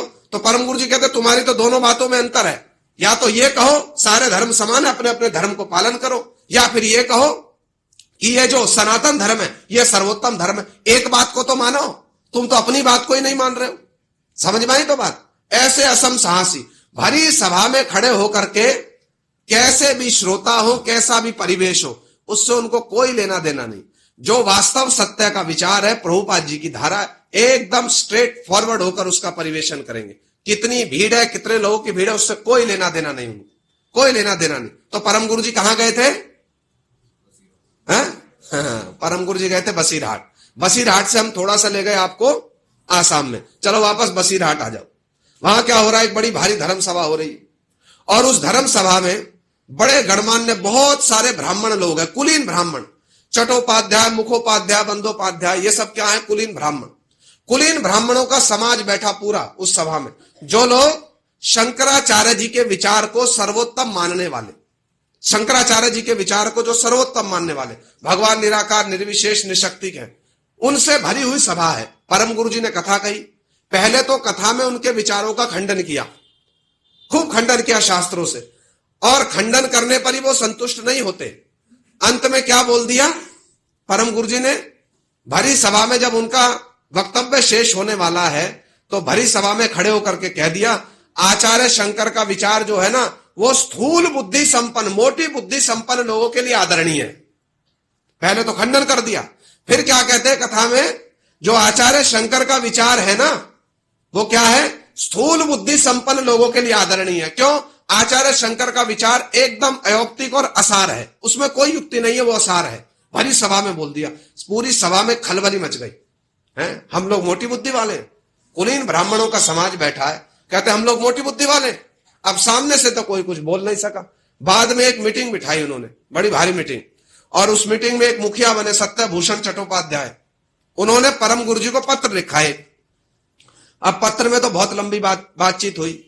यदि पत्र का वर्णन करने चले जाएं तो प्रभुपाद जी की तिथि आ जाएगी, समय हो गया है। बात बहुत लंबी चौड़ी रही, किंतु उसमें से एक बात बतला दूं। देखो, हमको भी ये प्रतीत होता है बहुत सारे लोगों के तो हम भी शिक्षा गुरु हैं। समझ में आई बात? नहीं समझे आप, बात के मर्म को नहीं समझे। ये जो एक बात कह दूं ना, मैं एक बात और कह दूं बस, समझ में आ रहा है? एक बात और कह दूं बस। बहुत सारे लोगों ने इस शिक्षा को ग्रहण किया है कि नहीं किया? बस थोड़ा सा और कह दो प्रभु जी, थोड़ा सा और कह दो, है तो केवल हमारे ऊपर ही दोषारोपण नहीं है हमारी परंपरा को पालन करने वाले ऐसे बहुत सारे लोग हैं, समझ रहे हैं तो बात को, थोड़ा सा कह दूं, अरे ये गुरुवर्गों की भगवान की कथा ही ऐसी है, जब इसको व्यक्ति कहने जाए तो इसमें बड़ा रस आता, बड़ा रस, किंतु यदि कोई प्रतिष्ठा जैसा रस आ जाए तब तो गड़बड़ हो जाएगी, तब तो गड़बड़ हो जाएगी, किंतु इसमें बड़ा अद्भुत रस है। जब किसी विषय की उपलब्धि होती है ना तो उसको लोगों को बताने में बड़ी रुचि होती है, यदि वास्तव में उपलब्धि हो, अरे क्या विचार है, अद्भुत विचार है, ये सुनकर के इच्छा होते रहे तो सबको बताना चाहिए, ये तो सबको बताना चाहिए, ऐसा हृदय में उत्कंठा उत्साह हो, तब तो बात है। तो अब क्या हुआ, क्या हुआ, अब है पत्र भेजा गया परम गुरु जी के पास, बड़ा लंबा चौड़ा पत्र, उसमें एक दो बात ये कह दी कि भैया आपने एक विशिष्ट समाज के प्रति कटुक्ति की है, आपने एक विशिष्ट समाज के प्रति कटुक्ति किया, आपने अन्याय किया। किसके लिए बोल दिया, परम गुरु जी के लिए बोल दिया। हम एक विशिष्ट समाज, अरे कुलीन ब्राह्मण हमको मोटी बुद्धि का कह दिया 10,000 लोगों की भरी सभा में। और यदि आपको शंकराचार्य जी के विचारों का खंडन करना तो विचारों का खंडन करो, हमारे ऊपर में कटुक्ति क्यों करते हो, हमारे ऊपर में कटुक्ति क्यों करते हो। बहुत लंबी चौड़ी बातें लिखी, परम गुरु जी ने उनका उत्तर भी दिया। अब उत्तर कभी समय सुयोग होगा तो सुनेंगे, उसका वर्णन करेंगे। किंतु जो उसमें बात यह रही, परम गुरु जी थे उस समय में प्रचार में, तो परम गुरु जी कहते हैं हाँ मैं तुम्हारी सारी बातों का उत्तर दूंगा, मुझे थोड़ा समय मिलने दो, किंतु संक्षेप में जो तुमने लिख करके भेजा है ना मैं उसका उत्तर दे रहा हूं। तो हमने एक बात कही कथा में अभी अभी, यदि आप लोगों ने ध्यान दिया हो, परम गुरु जी का वैशिष्ट यह था, जब वो किसी का खंडन करने जाएंगे ना तो क्या करेंगे, उनके विचारों से ही उनका खंडन कर देंगे। भाई हम अपना सामान क्यों खर्चा करें, हम अपना सामान क्यों खर्चा करें, तुम्हारे अस्त्र शस्त्रों से रामायण पढ़ी आप लोगों ने कभी, हैं गीता पढ़ी, भागवत पढ़ी क्या पढ़ा है क्या पढ़ा है भैया, रामायण पढ़ी, पढ़ना जा करके। उसमें देखो हनुमान जी जब युद्ध कर रहे हैं ना तो वो क्या करते हैं, अपनी गदा बाद में चलाते हैं, किंतु असुर लोग जो अस्त्र फेंकते हैं ना उसी को पकड़ लेते हैं। किसी ने बड़ा सा पेड़ फेंका, उसको पकड़ दिया, उसी पेड़ को उनके ऊपर फेंक दिया, उसी से 10, 20, 50 राक्षस मर गए। हम अपनी गदा क्यों चलाएं, कोई रावण बाण मार रहा उसके बाण पकड़ लेते हैं, कोई असुर कुछ पहाड़ फेंक रहा उसका पहाड़ फेंक देंगे, फरसा फेंक रहा उसको पकड़ देंगे, उसी से उनको मार देंगे। हम अपना खर्चा क्यों करें भैया, हम अपना खर्चा क्यों करें, तू फेंक, तेरा पकड़ेंगे तुझसे तुझको मार देंगे, यही तो बुद्धिमानी है। तो परम गुरु जी ऐसे ही थे, सूक्ष्म बुद्धि संपन्न, अपने विचार बोलने की आवश्यकता ही नहीं पड़ती। तुमने जो विचार बोला ना, आ जाओ तुम्हारा स्वागत है, हम तुम्हारे विचार से तुमको धो देंगे। तो उन्होंने क्या लिखा था, आपने एक विशिष्ट समाज के प्रति कटुक्ति की है। परम गुरु जी ने इसका उत्तर दिया, भैया हमने किसी विशिष्ट समाज के प्रति कोई कटुक्ति नहीं की, कोई कटुक्ति नहीं की किसी विशिष्ट समाज के प्रति। क्यों, परम गुरु जी कहते हैं यदि शासन वचन, उपदेश वचन, निर्देश वचन बोले ही नहीं जाएंगे तब किसी का मंगल कैसे होगा, कैसे मंगल होगा। ऐसे तो सुखदेव गोस्वामी जी ने, वेद व्यास जी ने भी वेदों में, भागवत में नाना प्रकार की कटुक्ति की है, नाना प्रकार की कटुक्ति की। अरे वेद व्यास जी ने तो यहां तक कह दिया, यस्यात्म बुद्धि कुपणे त्रिधातुक श्लोक में, जो लोग भगवान का भजन नहीं करते, जो लोग भगवान को निराकार निर्विशेष मानते हैं, वो गोखर हैं, गधे हैं। ये तो वेद व्यास जी क्या कटुक्ति कर रहे हैं। फिर तो यदि मैंने कटुक्ति की है तो फिर तो कहो वेद व्यास जी ने भी कटुक्ति की है। पहले तो ये बात बोली परम गुरु जी ने, ये बात कही, और फिर देखो उनके विचारों से उनका कैसे खंडन कर रहे। परम गुरु जी कहते हैं वाह, हमने तो छोटी सी बात कह दी और उसको ही कटुक्ति मान रहे हो। तुम्हारे जो आचार्य शंकर हैं उन्होंने क्या किया अपने जीवन में, उनकी जीवनी पढ़ करके देखो। आचार्य शंकर ने कर्नाटक देश में करकच नाम का एक कापालिक था। क्या नाम था, करकच, करकच नाम का एक कापालिक, क्या नाम था, भूलना मत, अधिक स्मरण भी मत करना नहीं तो सपने में आ जाएगा करकच नाम का एक कापालिक था। शंकराचार्य जी का उससे विचार युद्ध हुआ, शंकराचार्य उसको पराजित नहीं कर पाए। जब नहीं कर पाए तो शंकराचार्य जी ने क्या किया, अरे इसको तो मारना पड़ेगा। तो उन्होंने उज्जैन देश के उस समय में राजा थे सुधन्या, उनको बोल करके उनके द्वारा उस कापालिक का वध करवा दिया शंकराचार्य जी ने। तो परम गुरु जी इस बात को कोट कर रहे हैं, कहते वाह, हमने जो थोड़ी सी कटुक्ति कर दी उससे तो कहते हो कि हम कटुक्ति कर रहे हैं, और जिनकी परंपरा को तुम फॉलो कर रहे हो उन्होंने अपने जीवन में क्या किया, उन्होंने अपने जीवन में क्या किया, जब पराजित नहीं कर सके उस कापालिक गुरु को तो उसका वध करवा दिया, उसका वध करवा दिया। अब इसको क्या कहोगे, इसको क्या कहोगे। परम गुरु जी उनसे पूछ रहे रिटर्न में, हमारी बात को कटुक्ति कहते हो, तुम्हारे आचार्य शंकर ने तो क्या किया, कापालिक का वधी करा दिया, अरे निपटा ही दिया। अरे खंडन कर देते, तुम्हारे आचार्य शंकर ने तो निपटा ही दिया है, इसको क्या कहोगे? अब कुछ उत्तर देंगे इसका? कुछ हो सकता है इसका उत्तर? और फिर उन्होंने एक और बात लिखी थी कि भैया आप विचारों का खंडन करो, आप तो हमारे ऊपर भी कटुक्ति करते हो। तो परम गुरु जी ने कहा वाह, तुम्हारी ये बात भी धन्य है, धन्य है तुम्हारी बात। तुम्हारी बात तो ऐसी है, पाप से घृणा करो, पापी से घृणा मत करो। समझ में आ रहे? तो जगत में कहते ना लोग, पाप से घृणा करो, पापी से घृणा मत करो। बात ठीक है कि गलत है? हैं? बात ठीक है कि गलत है? जोर से बतलाओ। हाँ, कैसे गलत है? जगत में तो लोग यही कहते, पाप से घृणा करो, पापी से घृणा मत करो। तो परम गुरु जी क्या करे, वाह तुम्हारी बात बड़ी अच्छी है। अरे गुणी के बिना गुण का अवस्थान नहीं हो सकता। तुम कहते हो हमारे विचार का खंडन करो, हमारे ऊपर क्यों कटुक्ति करते हो? तो तुम्हारी बात तो ऐसी है कि पाप से घृणा करो, पापी से घृणा मत करो। तो फिर तो जगत में जितनी अदालतें सब बंद करवा दो, क्योंकि पाप से घृणा करनी चाहिए, पापी से घृणा नहीं करनी चाहिए। पाप को दंड दिया नहीं जा सकता, पापी को दंड क्यों दे रहे हो? अदालतें बंद करवा दो, पापी को थोड़ी दंड देना चाहिए, क्योंकि पापी का क्या दोष? दोष तो पाप का है। पाप से घृणा करो, पापी से घृणा मत करो। और अगली बार तुम्हारे घर में कोई चोर डकैत आ जाए, घर से मत निकालना उनको। घर से मत निकालना उनको, अपने घर में लाओ चोर डकैतों को। क्यों? पाप से घृणा करो, पापी से घृणा मत करो। अरे पापी है ना वो, उससे क्यों घृणा कर रहे हो? उसकी चोरी डकैती का जो काम है उससे घृणा करो। तो साधु संतों को भी घर में लाकर आदर करो और चोर डकैतों को भी घर में लाकर आदर करो, क्योंकि पाप से घृणा करो, पापी से घृणा मत करो। तुम्हारी बात बड़ी अच्छी है, बड़ी अच्छी, सुनने में अच्छी लगती है, किंतु है कैसी? है एकदम मूर्खतापूर्ण विचार है, एकदम मूर्खतापूर्ण विचार। ये सब लिख करके बातें और बहुत सारी थी, समय हो चला है, ये सब लिख करके वापस भेज दिया। जब वापस भेजा ना, कोई रिटर्न में उत्तर नहीं आया। फिर थोड़े दिन के बाद में एक उत्तर आया, एक और पत्र भेजा गया, उसमें हाथ जोड़ करके प्रार्थना की गई, मायावाद के विषय में हमारे कुछ प्रश्न थे, उनका उत्तर दे दीजिए कृपा पूर्वक, हम और आपसे शास्त्रार्थ नहीं करेंगे। हाथ जोड़ करके हमारी विनती है, मायावाद के विचार के विषय में हमारे कुछ प्रश्न है, आप कृपया उनका उत्तर दे दीजिए। फिर परम गुरु जी ने बहुत प्रीति पूर्वक पोलाइटली उनको आंसर भी किया। ऐसे विचार वैशिष्ट संपन्न थे परम गुरु जी। हाथ में खड़ग ले रखा है, अभी कहा ना कंट्राडिक्टरी। भगवान के चतुर्भुज विग्रह का दर्शन किया, एक हाथ में क्या होता है? कमल का फूल, दूसरे हाथ में क्या मिलेगा? चक्र मिलेगा। एक हाथ में कमल का फूल है, दूसरे में क्या है? चक्र। भैया फूल ही दे दो या चक्र ही दे दो। दोनों बातों का सामंजस्य है। किंतु भगवान कैसे? सर्वगुण संपन्न, सारे विरोधी गुण भगवान के भीतर। ऐसी परम गुरु जी हैं। एक और तो वज्रादपि कठोराणी, जब खंडन करने जाएंगे ना किसी का, ऐसा खंडन करेंगे, इतना सूक्ष्म विचार।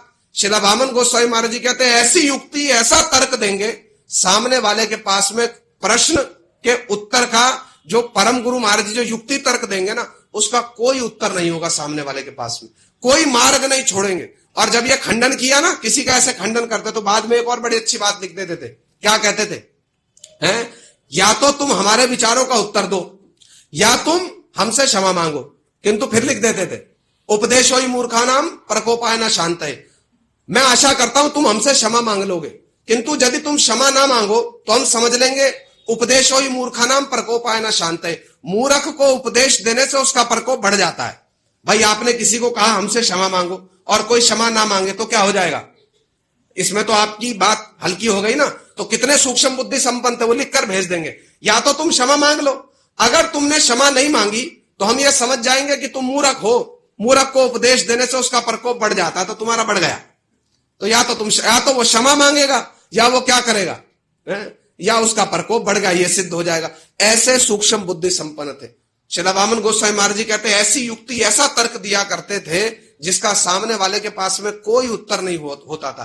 किंतु संप्रदाय की रक्षा के लिए, वास्तव सत्य की रक्षा के लिए उन्होंने चिरकाल अपने हाथ में खड्ग धारण कर रखा था। रिस्पॉन्सिबिलिटी ले रखी थी उन्होंने, और कहा करते थे इस बात को, दोष देखना मेरी सेवा है, मैं दोष देखूंगा। जिस बात को अभी सुन रहे थे ना, उसके भीतर में बड़े सूक्ष्म विचार हैं, बहुत सूक्ष्म विचार। श्री कृष्णदास कविराज गोस्वामी जी ने क्या कहा? जगाई मदाई हईते मुई से पापिष्ट, पूरी शेर कीट हईते मुई से लगिष्ट। अरे मैं जगाई मदाई से पापी हूं, मल के कीड़े से निम्न हूं। साधारण रूप में क्या लगता है? अरे वैष्णवों को तो ऐसा ही होना चाहिए, है ना? कुछ थोड़ा सा सड़क बाजार में कहीं कुछ बोल दो ऊंचे शब्द में, है साधु है, धोती पहन रख के, तिलक लगा रखा, और देखो इनके हाव भाव देखो, बोलते ना लोग ऐसे। क्यों भैया? क्यों?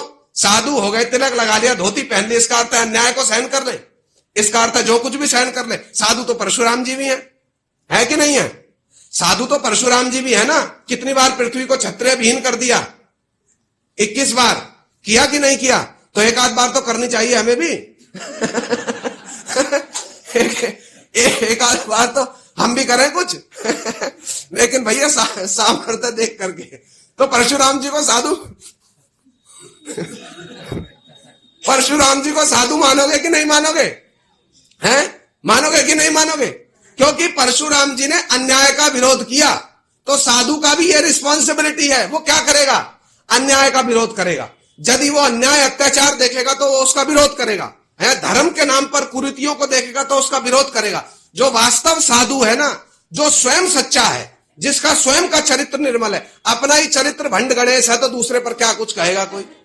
है? जब अपना ही चरित्र भंड गणेश है दूसरे पर क्या उंगली उठाएगा? जिसका अपना चरित्र निर्मल है, जो एक स्वयं निष्कपट भाव से गुरु जी के चरणों की सेवा करे प्रतिबद्ध है, वो नहीं देख सकते अन्याय को। वो नहीं देखेगा कभी अन्याय को। देखेगा? कभी अन्याय को नहीं देखेगा, कभी नहीं देख सकता। किंतु भैया उसके लिए अधिकार चाहिए। तो जैसा हमारा अधिकार है ना, अधिकार को जान करके चेष्टा करनी चाहिए। ऐसा नहीं फरसा लेकर कल सुबह निकल पड़े हम पृथ्वी को क्षत्रिय विहीन करेंगे, जहां अन्याय होगा अत्याचार होगा बस कर देंगे हम भी ऐसा कुछ। अपने अधिकार को देख करके चेष्टा करनी चाहिए। हम बद्ध जीव हैं, स्वयं में ही नाना प्रकार के दोष भरे पड़े कि नहीं भरे पड़े? इसको ईमानदारी से स्वीकार करना चाहिए। करो या मत करो, उनके सामने कुछ नहीं छुपा है। हम तो स्वयं ही बद्ध जीव हैं, हम में हजारों दोष हैं। दूसरे का दोष कैसे दर्शन करेंगे भैया? कर सकते हैं? दूसरे का दोष कैसे दर्शन करेंगे? जिसमें स्वयं में हजारों दोष भरे पड़े, दूसरे पर कैसे उंगली उठाएगा भाई? उठा सकता है? इसलिए हमारे लिए परम गुरु जी का आदर्श पालन करने जाओगे। शिवजी जी ने विषपान कर लिया, हम विषपान करेंगे? जिएंगे मरेंगे? जिएंगे मरेंगे? मरेंगे। इसलिए हमारे लिए सब गुरुवर्ग आदर्श दिखला करके जाते हैं। अपने अधिकार को देखकर चेष्टा करो। शिला माधव गोस्वामी महाराज जी, शिलापुरी गोस्वामी महाराज जी, इन्होंने क्या स्टैंड लिया? सारे जीवन क्या स्टैंड लिया है? कभी निंदा की, कभी सुना किसी का खंडन कर रहे हैं, मंडन कर रहे हैं? शिला माधव गोस्वामी महाराज जी के जीवन में तो कुछ कुछ दिखेगा फिर भी है, किंतु शिलापुरी गोस्वामी महाराज जी ऐसा नहीं है कि उन्होंने किसी भी प्रकार के असदाचार का उन्होंने प्रश्रय दिया, कदापि नहीं। किंतु हमको आदर्श दिखलाया। महाप्रभु ने छोटे हरिदास ठाकुर जी का परित्याग कर दिया, नित्यानंद प्रभु जी ने किया, शिवानंद सेन जी ने किया, स्वरूप दामोदर जी ने किया। अधिकार देख करके हम स्वयं बद्ध जीव हैं, हम में स्वयं हजार दोष हैं। दूसरे का दोष कैसे निर्णय करने जाओगे भाई? दूसरे का दोष निर्णय करने के लिए आपको स्वयं उससे उन्नत अवस्था में जाना पड़ेगा। यदि उन्नत अवस्था में नहीं हो तब कैसे जाओगे? जा सकते? नहीं जा सकते। किंतु परम गुरु महाराज जी बड़ी यूनिक उनकी पर्सनैलिटी है। कहा करते थे, मैं दोष देख करके, दोष देखना मेरी सेवा है। क्या दोष देखना सेवा है?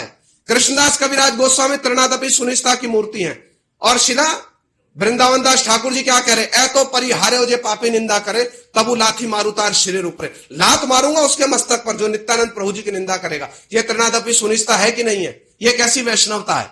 लात मार दूं अगर आपके सर पर फिर कथा सुन लोगे बैठ करके? सुन लोगे? अधिकार भी होना चाहिए, किंतु वैसा अधिकार भी हो। किंतु वृंदावन दास ठाकुर जी कहना क्या चाह रहे? दोनों एक ही बात कह रहे हैं, दोनों एक ही बात। वृंदावन दास ठाकुर जी और एक कदम आगे निकल गए। समझ में नहीं आता, किंतु समझे जाएंगे तब पता चलेगा। वृंदावन दास ठाकुर जी और एक कदम आगे निकल गए। क्या एक कदम आगे निकल गए? अरे जिनका कुछ भी नहीं हो सकता, जो नरक में जाएंगे ही जाएंगे नित्यानंद प्रभु की निंदा करके, जिनका निश्चित है, गारंटीड है नरक में जाएंगे, मैं उनका क्या करूंगा? एक कदम आगे जाऊंगा, उनके मस्तक पर लात मार दूंगा। जब लात मारूंगा तो क्या हो जाएगा? उनके मस्तक पर हमारी चरण धूल चली जाएगी। जब भक्त की चरण धूल चली जाएगी उनके मस्तक पर, तब फिर वो नरक जाएंगे? वो नरक नहीं जाएंगे। फिर भगवान क्या देखेंगे? इसको हमारे भक्त ने चरण धूली दे दिया, अब ये नरक नहीं जाएगा। इसने हमारी निंदा की कोई बात नहीं, हमारे भक्त ने इसके ऊपर में कृपा कर दिया। कृष्ण ने कालिया नाग के ऊपर में चरण चिन्ह लगाया था, कालिया नाग को क्या बोला? रमणक द्वीप चले जाओ। क्या कहता है कालिया नाग? प्रभु जाऊंगा, गरुड़ खा जाएगा। भगवान कहते चिंता मत करो, हमने ISI मार्ग का चरण चिन्ह लगा दिया।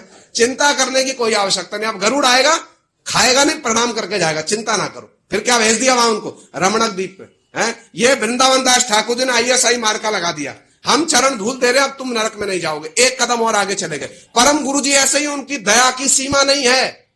वो और एक कदम नहीं 4 कदम आगे चले गए। यदि किसी में दोष है, परम गुरु जी कहते हैं मैं उसके दोष को छांट करके जगत के सामने प्रकाशित कर दूंगा, जिससे कि वो और दोष ना कर पाए, और दोष ना कर पाए। समाज के भय से, लोक निंदा के भय से उस दोष को परित्याग करें और प्रभुपाद जी की सेवा में प्रतिष्ठित हो। मैं ये सेवा करूंगा, ऐसी यूनिक सेवा शिवजी जी ने जैसे विषपान करके भगवान की सेवा की, ऐसी सेवा दूसरे नहीं कर सकते, ऐसी सेवा दूसरे नहीं कर सकते। ये परम गुरु जी का विशेष, एक विशेष परम गुरु जी की पर्सनालिटी विशेष, किंतु उनके जीवन के बहुत सारे पक्ष हैं, बहुत सारे पक्ष। एक और तृणादपि सुनीच, एक और कैसे है खड़ग धारण कर रखा, और एक और कैसे पुष्प से भी अधिक कोमल है। अभी सुन रहे थे ना, पुष्प से भी अधिक कोमल। यदि किसी में थोड़ी सी भी देख लेना भक्ति वृत्ति है, थोड़ी सी भी गुरु वैष्णव की सेवा करने की वृत्ति है, उसका सारा दायित्व अपने मस्तक पर ले लेते थे और कहते थे जिसने मेरा एक बार भी आश्रय ले लिया उसको कभी जीवन में परित्याग नहीं करूंगा। गुरु जी कितनी अच्छी बात बता रहे थे। कोई एक आधे पागल, गुरु जी के शब्दों में, हमारे लिए तो प्रणम में है, गुरु जी के गुरु भाई गोविंद बाबा जी का नाम गुरु जी ले रहे थे, वो बाहरी विचार से आधे पागल, वो मठ में आ गए और उनको भी मठ में रख लिया। लोग कह रहे इनको मठ में क्यों रख लिया, ये क्या करेंगे मठ में रह करके? तो कहते हैं अरे हमारा बागान है ना, या बंदर आकर के फल फूल खा जाते हैं, अरे कम से कम बंदरों को तो भगाएगा, कुछ तो सेवा करेगा, रख लो मठ में। किसी का उन्होंने जीवन में परित्याग नहीं किया, कभी नहीं किया। ऐसी असंख्य उनकी गुणावली है, ऐसा असंख्य महान अगाध उनका चरित्र है। कैसे लोगों की हेल्प करने के लिए, अपने गुरु भाई हो, गृहस्थ शिष्य हो, कोई भी हो, कैसे उनको अपलिफ्ट करना है। किसी प्रकार से ये व्यक्ति भगवान की सेवा में लग जाए, किसी प्रकार से व्यक्ति महाप्रभु की सेवा में लग जाए, प्रभुपाद जी की सेवा में लग जाए, उसके लिए उसका पूरा जीवन भर का दायित्व लेने के लिए प्रस्तुत थे, सब कुछ करने के लिए उसके लिए प्रस्तुत थे, सब कुछ करने के लिए। अद्भुत उन गुरुवर्गों का चरित्र है, अद्भुत, कैसा निर्मल पावन चरित्र है, निर्मलता को भी निर्मल करने वाला उनका चरित्र है। एक एक आदर्श उनके जीवन का, एक एक गुणावली, क्या अतिथि सेवा, क्या गुरु निष्ठा, क्या युक्त वैराग्य, एक एक गुण जो है ना परम गुरु जी का, एक्स्ट्रा ऑर्डिनरी, एक्स्ट्रा ऑर्डिनरी। किसी भी उनके जीवन के पक्ष को ले लीजिए, गुरु सेवा, गुरु भक्ति को परम गुरु जी ने अपने चरित्र से नई परिभाषाएं दे दी, नई परिभाषाएं, अद्भुत। भक्ति की कितनी परिभाषा हम लोगों ने सुनी है। शांडिल्य सूत्र में आया साचा परानुरक्ति ईश्वरे, रूप गोस्वामी कहते हैं अन्नाभिलाषिता शून्यम ज्ञान कर्माद्यनावृतम। परम गुरु जी ने भक्ति की क्या अद्भुत परिभाषा दी है, अद्भुत यूनिक परिभाषा। परम गुरु जी कहते हैं गुरु पाद पद्म में आसक्ति ही भक्ति वृत्ति का मूल सूत्र है। कितनी यूनिक व्याख्या है, बात एक ही है, बात अलग नहीं है, किंतु परम गुरु जी का द वे ऑफ प्रेजेंटेशन कितना यूनिक है, कितना यूनिक। तो आज उनकी तिथि है, कहने के लिए तो बहुत सारी बातें हैं। अभी प्रभु जी के मुख से भी हम लोग कुछ कथा सुन लेंगे, आज यहीं तक रहे हैं। ऐसा ही होता है, फिर हम चेष्टा यही करते हैं, फिर गाड़ी चल पड़ी तो हमारी थोड़ी तेज है ना, 2-4 स्टेशन छोड़ करके ही रुकेगी। इसके लिए मैं क्षमा प्रार्थी, थोड़ा सा कह दो, 10 मिनट ही कह दो, थोड़ा सा 10 मिनट तो कह दो।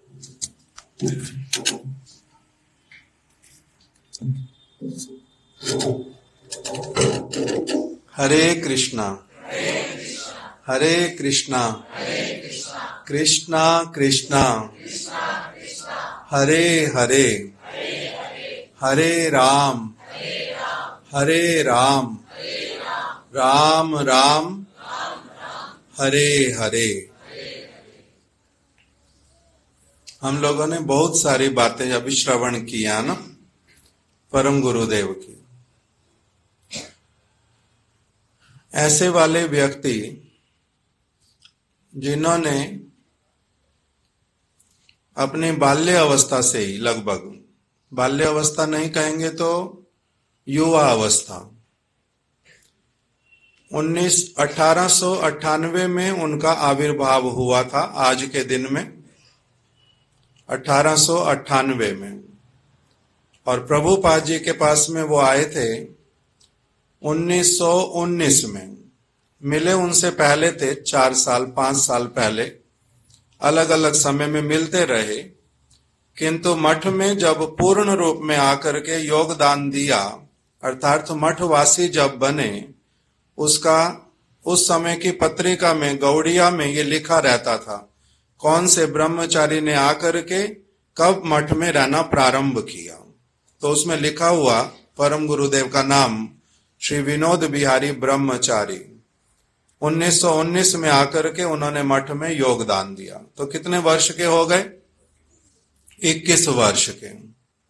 21 वर्ष की आयु में मठ में आके रहना प्रारंभ कर दिया, उससे 5-6 साल पहले से ही, 5-6 साल पहले भी क्यों कहेंगे, 1915 में तो गौर किशोर दास बाबा जी महाराज अप्रकट हो गए। उसी वर्ष ही परम गुरुदेव ने उनका दर्शन किया था। तो 1915 में सबसे पहली बार आए, मतलब 17 वर्ष की आयु में लगभग आना प्रारंभ किया।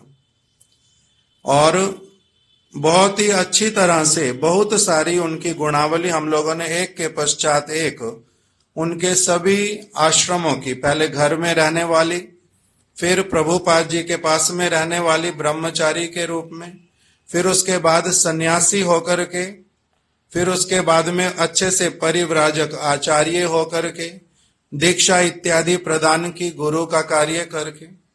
ये अलग अलग उनके जीवन के क्या हैं, पड़ाव हैं, एक के पश्चात एक। और इस प्रकार के सारी सेवाओं को करने वाले व्यक्ति के भी समय समय पर लोगों ने आकर के शिकायतें भी की, बहुत सारी,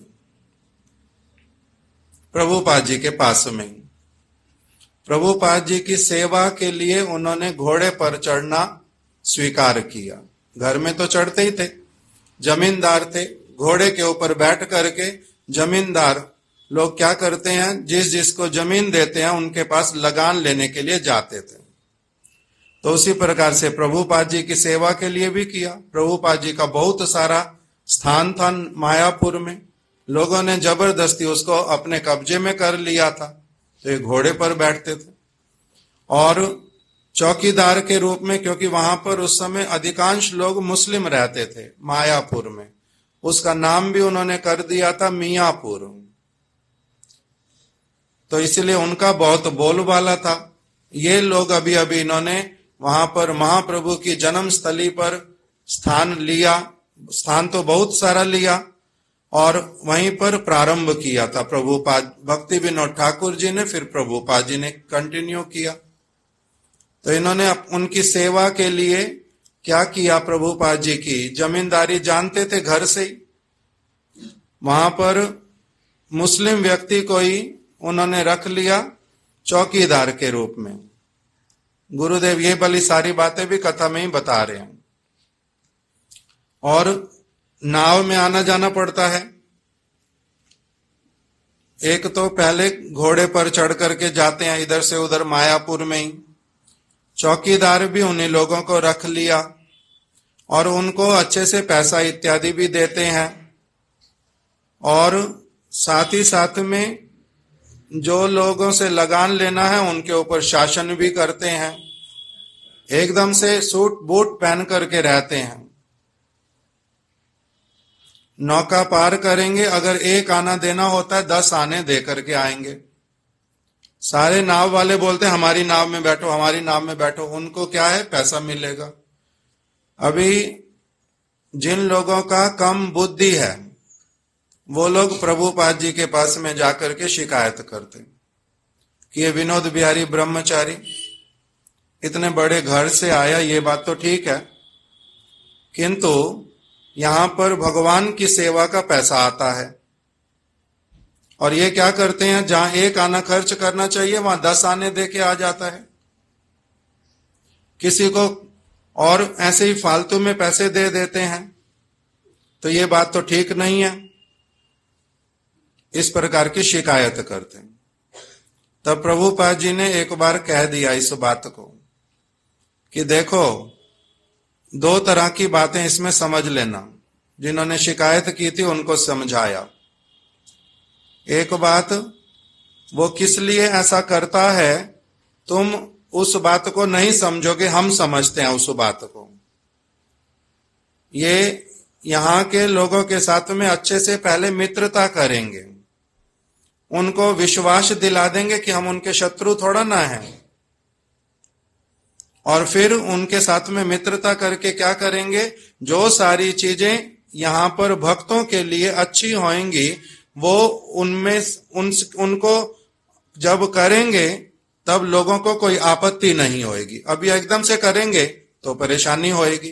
तो उसका अंतर हृदय जो है वो कुछ और है और बाहर में तुम लोगों को कुछ और दिखाई देता है।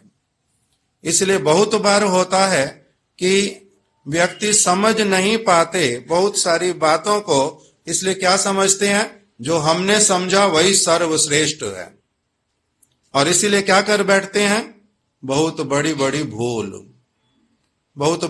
भूल कर बैठते हैं।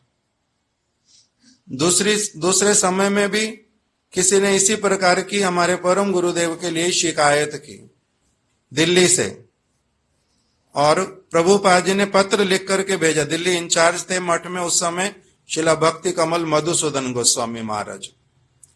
उन्होंने कहा कि ऐसे ऐसे सारी बात विनोद बिहारी के बारे में आ रही है, विनोद बिहारी ब्रह्मचारी के विषय में।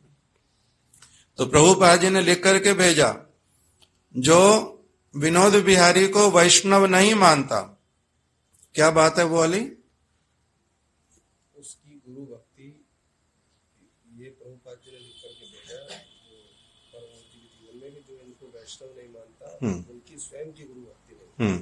तो उन्होंने लिख करके भेजा कि अगर कोई व्यक्ति विनोद बिहारी ब्रह्मचारी को नहीं मानता वैष्णव के रूप में, ये वैष्णव है और गुरु सेवा के लिए सारा कुछ करते हैं, इनका अपना बीच में कोई स्वार्थ नहीं है, जो भूल दर्शन करता है और उसका प्रचार करता है स्थान स्थान पर, तो वो व्यक्ति के स्वयं ही गुरु भक्ति के ऊपर प्रश्न चिन्ह है, क्योंकि ये कर रहे हैं हमारी सेवा के लिए, हमारी प्रसन्नता के लिए, हमारे मन के अनुसार काम कर रहे हैं, और तुम लोग क्या करोगे, उसको समझ नहीं पाओगे और उसमें भूल देखोगे और उस भूल को जगह प्रचार करोगे। इससे मेरे को क्या लगता है उल्टा, कि तुम लोग मेरी सेवा ही ठीक से होने नहीं देना चाहते, तुम लोग मेरी सेवा में बाधक हो। जो इसको वैष्णव के रूप में ठीक से नहीं देख पाता, मेरे को उसी के ऊपर ही क्या है, संशय है कि उसकी गुरु भक्ति कैसी है, इस प्रकार का। तो अभी बाद में भी फिर परम गुरुदेव ने सत्य की तरफ ही लेकर के सारा कुछ किया, किंतु बहुत सारे लोग वो तब भी अपने दुर्भाग्य के कारण सत्य बात को भी जान करके भी बहुत बार तो समझ ही नहीं पाते, इसलिए मानते नहीं, और बहुत बार समझ जाते हैं किंतु स्वार्थ के कारण फिर भी कभी कभी बाहरी रूप में उसको नहीं मानते। तो इसलिए परम गुरुदेव ने अपने पत्र में इसी एक बात को लिख करके रखा कि जिसका अपना जैसा भाग्य दुर्भाग्य इत्यादि होता है ना, वो उसी प्रकार की क्रियाएं करते हुए अपनी आप प्रकटित कर देता है कि वो भाग्यशाली या दुर्भागा। अलग अलग प्रकार की बहुत सारी चीजें इस प्रकार की आती हैं। समय बहुत सारा हो गया, परम गुरुदेव की सिर्फ एक बात बोल देता हूं। एक तो उन्होंने लिख करके रखा, अपने विषय में 2 परिचय दिए, जो पढ़ करके जिससे उनका परिचय, ऐसे तो वैष्णव लोग अपने बारे में बोलते नहीं है, किंतु कभी कभी किसी प्रकार से वो व्यक्त हो जाता है किसी कारणवश। एक जगह उन्होंने क्या बोल दिया, उन्होंने कह दिया, बंगाली में पहले पढ़ देता हूं, आमरा शिला प्रभुपादेर ও শিলা ভক্তি বিনোদ ঠাকুরের ন্যায় वीर पुरुष गणेर वंशे पारमार्थिक जन्म लाभेर सौभाग्य पाइयाछि। अर्थात एक जन्म तो हुआ जिसको हम लोग देखते हैं, हमारे जैसे लोग जो जन्म देखते हैं कि इस जगत में माता पिता से हमारा जन्म हुआ है, उसी प्रकार से सबकी वंशावली इत्यादि को देखते हैं। तो परम गुरुदेव कह रहे हैं कि मैंने, आमरा मतलब हम लोग भी होता है, हम बहुत सारे गुरु भाइयों ने, हम लोग जो हैं, हमारे जन्म का सौभाग्य हमें मिला, किन के वंश में हम आए हैं उसके लिए बोल रहे हैं। हम शिला प्रभुपाद, आज किसकी आविर्भाव तिथि है, हमारे परम गुरुदेव। परम गुरुदेव किसको कहते हैं, हमारे गुरुदेव के गुरुदेव, उनको कहते हैं परम गुरुदेव। तो वो हमारे गुरुदेव कौन है, श्री श्रीमद भक्ति वेदांत नारायण गोस्वामी महाराज, और उनके दीक्षा गुरु जो हैं उनका नाम क्या है, शिला भक्ति प्रज्ञान केशव गोस्वामी महाराज। और फिर उनके गुरु जी का नाम क्या है, शिला प्रभुपाद भक्ति सिद्धांत सरस्वती ठाकुर। तो वही इसी बात को बोल रहे हैं कि हम लोगों ने क्या किया है, शिला प्रभुपाद जैसे, शिला भक्ति विनोद ठाकुर जैसे वीर पुरुषों के वंश में हम लोगों ने पारमार्थिक जन्म प्राप्त किया। ये हमारा बड़ा सौभाग्य है, हम वीर पुरुषों के यहां पर आए हैं। ये लोग कह रहे हैं, ये लोग का पुरुष नहीं थे, भीरू, का पुरुष, क्लीव, अलस, जो ये सारे लोग होते हैं, इस तरह के लोग जो हैं ये होते हैं अपने हृदय से बड़े कमजोर, हृदय दौर्बल्य होता है उनमें, वो अच्छा आचरण नहीं करते, स्वयं ही गड़बड़ियां करते हैं बहुत सारी, सत्य बात बोल नहीं पाते, सत्य बात नहीं बोल पाते। कौन? जो कमजोर होते हैं, भीरू, भीरू मतलब भयभीत रहने वाले। जो भगवान का भक्त होगा, जो सत्यवादी होगा, वो भयभीत होगा? वो भयभीत होता नहीं। तो इसलिए कह रहे हैं कि हम लोग, ये तो हो गया कि हमने प्रभुपाद जी भक्ति विनोद ठाकुर जी के जो वंश में हमने पारमार्थिक जन्म लिया है, एक बात। अब किस हम लोगों में से यहाँ पर बहुत सारे लोगों को पता ही नहीं है कि प्रभुपाद जी का वीरता जो है किस प्रकार का था, भक्ति विनोद ठाकुर जी की वास्तविक जो वीरता है वो किस प्रकार की है। तो इसलिए ये बातें सारी थोड़ी देर में जो कथा सुनते हैं, कभी कभी उनको बहुत सारी बातें समझ भी नहीं आती, बहुत सारी बातें नहीं समझ आती कि ये क्या बोलते जा रहे हैं। देखो, वीर पुरुष का मतलब, पहले एक व्यक्ति को कहो तो हमारे गुरुदेव बोलते थे, एक व्यक्ति को कहो कि वो अपनी आसक्तियों को छोड़ दे। छोड़ना आसान है? जो नहीं छोड़ पाता वो कौन हुआ? कमजोर। जो छोड़ पाता है वो कौन हुआ? बलवान। किसी को कहो कि हर रोज प्रतिदिन जब तक अंतिम श्वास रहेगी भगवान का भजन करना है, सब समय भगवान का ही भजन करना है, उसके अतिरिक्त, और उसमें एक दिन भी छुट्टी नहीं मिलेगी, एक मिनट भी छुट्टी नहीं मिलेगी, और कोई काम के लिए पैसा भी नहीं मिलेगा, पैसा मिलेगा नहीं, छुट्टी मिलेगी नहीं, आप एक मिनट भी उसके बिना रहना नहीं जीवन भर। कोई करेगा? कमजोर व्यक्ति कर सकता है ये काम? कौन करेगा? बलवान, जिसको पता चलता है कि उस चीज में बिना पैसे लिए भी और बिना छुट्टी लिए भी किस प्रकार से रहा जाता है, उसमें लाभ क्या है। हर रोज सुबह उठ करके कोई दिखलाए तो, स्नान करके दिखलाए, मंगल आरती करके दिखलाए,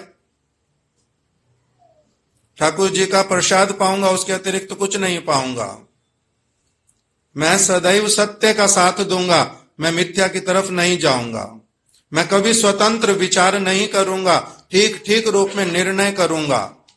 इस प्रकार के जो साधुता वाले जो सारे जीवन में आदर्श पालन करने पड़ते हैं, वो कोई करके दिखाए तो पहले। जब नहीं कर पाते तो उसको क्या कहते हैं? कमजोर। और जो कर पाता है उसको क्या कहते हैं? बलवान। उसको कहते हैं वीर। और उसके बाद में केवल मात्र जगत की चीजों के लिए नहीं, फिर साधु बनने के बाद में भी हजारों लोगों से झमेले लेने पड़ते हैं।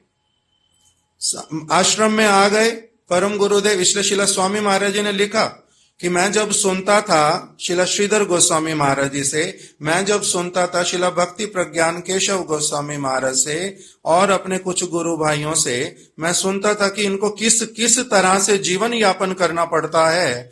मैं कहता था कि मैं इतनी असुविधाओं में कभी नहीं रह सकता, इसलिए मैं घर छोड़ के नहीं जाऊंगा कभी भी, मैंने संन्यास इत्यादि नहीं लेना, ये मेरे बस की बात नहीं है इस प्रकार की चीजें करना। एक तरफ से क्या करना है?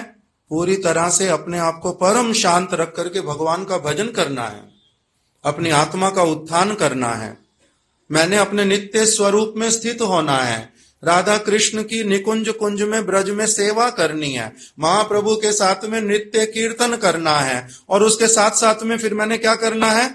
अनेक लोग जो समझ नहीं पाएंगे चीजों को, उनके साथ उलझना है और फालतू में जेल में डाल देंगे। परम गुरुदेव को जेल में डाल दिया, जेल में डाल देंगे, उसके लिए मैं लड़ूंगा, फिर उन्हीं को ठीक करने के लिए फिर मैं कोर्ट केसेस करता रहूंगा, और उसके लिए फिर जाकर के अलग अलग शास्त्र पढ़ूंगा, तर्क निकालूंगा। ये मैं किस तरह का जीवन लेने के लिए जा रहा हूं? मेरे को इस तरह का जीवन नहीं चाहिए। किस लिए? कहते हैं उस समय मैं कमजोर था, मैं कमजोर था, मेरे को अपनी कुछ सुविधाएं दिखलाई देती थी। गुरु पाद पद्म जो सेवा चाहते हैं उसके लिए मैं प्रिपेयर नहीं था उस समय। अलग प्रकार की स्थितियां हैं, बहुत प्रकार की। तो इसीलिए परम गुरुदेव बोल रहे हैं कि हम लोग वीर पुरुषों के घर में आए हैं। प्रभुपाद जी के ऊपर जान लेने के लिए हमला हुआ, बोतलों से मारा गया। परम गुरुदेव ने उनके कपड़े, उनके परिवर्तन करने पड़े। ये कोई साधुओं के काम है? ऐसे क्यों आक्रमण होएगा साधु के ऊपर? क्यों मारेंगे लोग साधु को? उनके साथ में जितने लोग रहेंगे उनको भी सोडा की बोतलों से मारेंगे, ईंटों से मारेंगे। इतने अत्याचार सहन क्यों करते हैं साधु लोग? ये कैसा जीवन है? और दूसरी तरफ से उनका जीवन कैसे वाला है? एकदम से पूरा कि भगवान की लीलाओं में पूर्ण रूप में मग्न है। कैसे करते होंगे ये सारी चीजें? दोनों चीजें करना संभव है एक साथ में? एक तरफ से सब समय के लिए अलग प्रकार की अवस्था। परम गुरुदेव जिस समय मठ में आए उस समय खाने को लेकर के भी बहुत कम भोजन है, खाने की भी सुविधा नहीं है। अपना घर अलग प्रकार का, यहां पर आकर के फिर अलग प्रकार की सुख सुविधा। उसी में फिर गुरु के पास में कैसे रहा जाता, वो अलग प्रकार की चित्त वृत्ति। फिर उसी में शिकायत भी नहीं करनी होती, जो मिलता है उसमें उल्टा परम प्रसन्न रहते हैं। और जो लोग साथ में रहते हैं और जो गुरु हैं उनकी उल्टा सेवा के लिए मैं क्या सुविधा कर दूं उसके लिए चिंतन करते हैं। स्वयं इतने धनी परिवार से आकर के भी तब भी क्या करना है? गुरु सेवा का आदर्श जगह जगह जाकर के एक एक आना भिक्षा मांगनी है। जो हजारों लोगों को भिक्षा दे सकते हैं, भिक्षा मांगने के लिए जाते हैं और फिर लोगों की बातें भी सुनते हैं। किस लिए? वीर होने पर यह सब कुछ कर सकता है व्यक्ति। घर में रह करके खाना सबके लिए बड़ा आसान है, अपने अनुसार सारा कुछ करना।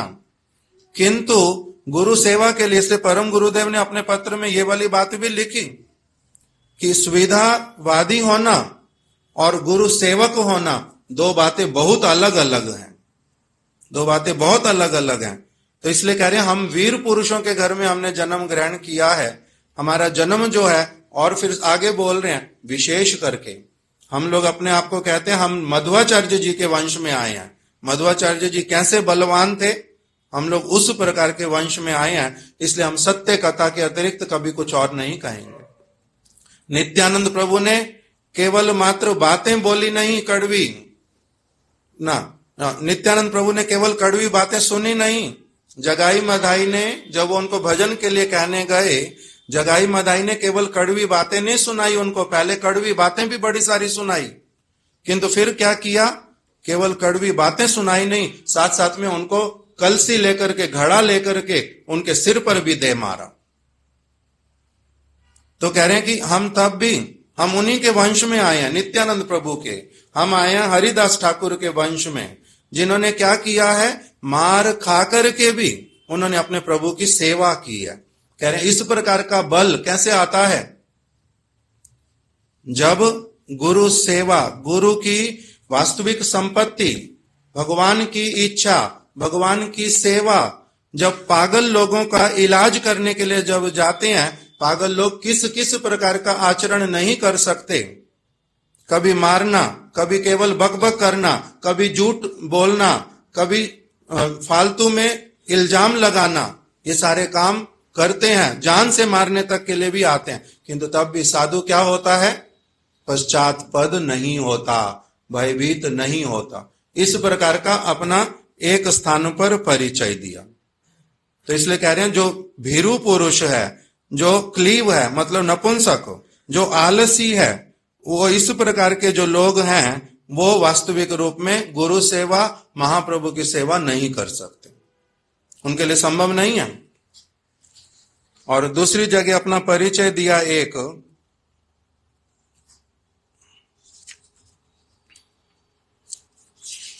अब इस वाला जो हमने पढ़ा उसमें क्या बता दिया?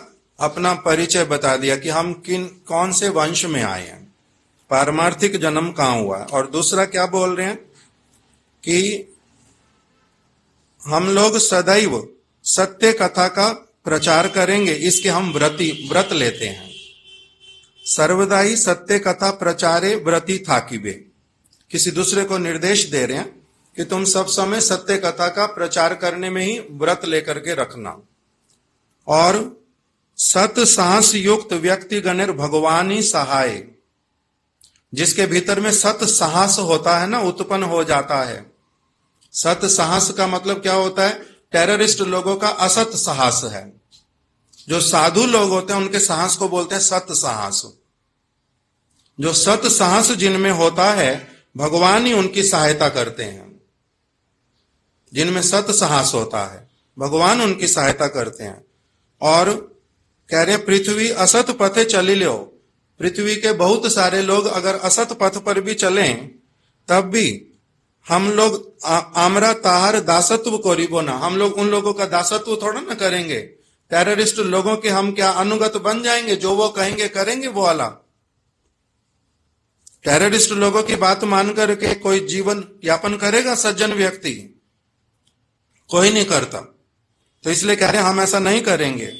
और फिर आगे अपना परिचय दे रहे हैं। पाप प्रवृत्तिर व असत कथार कोनो प्रश्रय दीवार जन्ने जन्म ग्रहण करी नाई।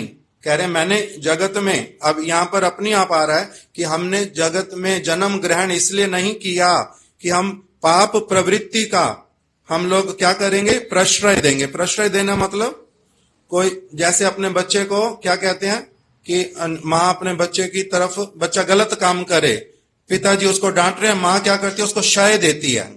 शय देना बोलते हैं ना, साधारण उर्दू भाषा का शब्द है शय देना। उसी को संस्कृत भाषा में बोलते हैं प्रश्रय। तो परम गुरुदेव कह रहे हैं अगर किसी में पाप प्रवृत्ति हो, पाप करने वाले काम करे और हम उसको शय देंगे, इसके लिए मैंने जन्म नहीं लिया जगत में।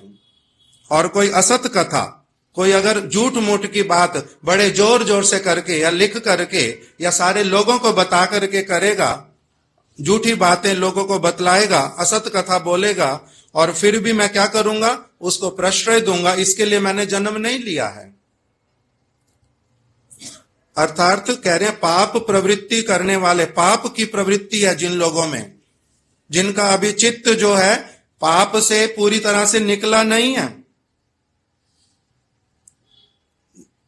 दीक्षा का क्या श्लोक है? पाप जिसमें चला जाता, दिव्य ज्ञान यतो दद्यात पापस्य कुर्यात पापस्य संशयम। जिसके पाप पूरी तरह से नष्ट नहीं होते, अभी जो अच्छे काम नहीं करता, गुरु की वाणी के अनुसार नहीं चलता, अपनी स्वतंत्रता को अधिक गुरुत्व देता है, ऐसे वाला व्यक्ति पापी होता है, पाप करता है बहुत। पाप जिसके हृदय में है, जो पापी व्यक्ति है, जो पाप करने से पीछे नहीं हटता, किसी को पापस्य पर पीड़नम, दूसरे को पीड़ा पहुंचाने में, पीड़ा पहुंचाना मतलब सत्य बात बोलना पीड़ा नहीं होती। जैसे डॉक्टर अगर मेरे को कुछ मेरा घाव हो जाए, उसको काट दे, पीड़ा पहुंचाए, इसको थोड़ा ना पाप कहेंगे। किंतु अगर झूठ मूठ में कोई करे तो उसको क्या कहते हैं? पाप कहते हैं। वास्तविक रूप में कष्ट पहुंचाए अगर, तो पाप प्रवृत्ति को प्रश्रय देने के लिए या असत कथा को प्रश्रय देने के लिए हमारा जन्म नहीं हुआ। कह रहे मेरा जन्म नहीं हुआ। मैं आसुरिक वृत्ति वाले जो लोग हैं, आसुरिक शिक्षा को जो बहुमानन करते हैं, हम इनके साथ में बिल्कुल भी सहयोग नहीं कर सकते, असहयोग करते हैं। तो इन दो स्थानों पर उन्होंने बतला दिया अपना परिचय कि मेरा जो जन्म है वो किसके लिए हुआ है? सत्य कथा के लिए। सत्य कथा को प्रश्रय देंगे, अच्छी वाली वस्तु को जीवन में पालन करने के लिए हमारा जन्म हुआ है। और हम वीर पुरुषों के घर में हमने जन्म लिया है। हम लोग श्री मध्वाचार्य जी के वंश में, प्रभुपाद भक्ति विनोद ठाकुर जी के वंश में आए हैं। इसीलिए हम लोग क्या करेंगे? कह रहे हम उसी प्रकार का ही अपने जीवन में भी चरित्र का आचरण करेंगे, अपने विचारों का आचरण करेंगे। इस प्रकार का उन्होंने अपना परिचय दिया। आज उनकी शुभ आविर्भाव तिथि है। उन्हीं के श्री चरण कमलों में, गुरुदेव के माध्यम से, गुरुदेव के चरण कमलों में हम प्रणाम करते हैं कि हमारा वास्तविक रूप में इस प्रकार का वीरता हमारे में आए और हम लोग उनके वास्तविक रूप में कभी ना कभी उनके उनकी जो परंपरा, उनका जो वंश है पारमार्थिक, उस वंश में कभी हम भी उनके दासों के रूप में हमारा भी एंट्री हो जाए, हमारी भी उसमें गिनती हो जाए। वांछा कल्प तरुभ्यश्च कृपा सिंधुभ्य एव च पतितानां पावनेभ्यो वैष्णवेभ्यो नमो नमः। श्री श्रीमद् भक्ति प्रज्ञान केशव गोस्वामी महाराज की जय। उनकी शुभ आविर्भाव तिथि की जय। इस तिथि का पालन करने वाले समस्त भक्तों की जय। गौर प्रेमानंदे हरि हरि बोल, हरि हरि बोल।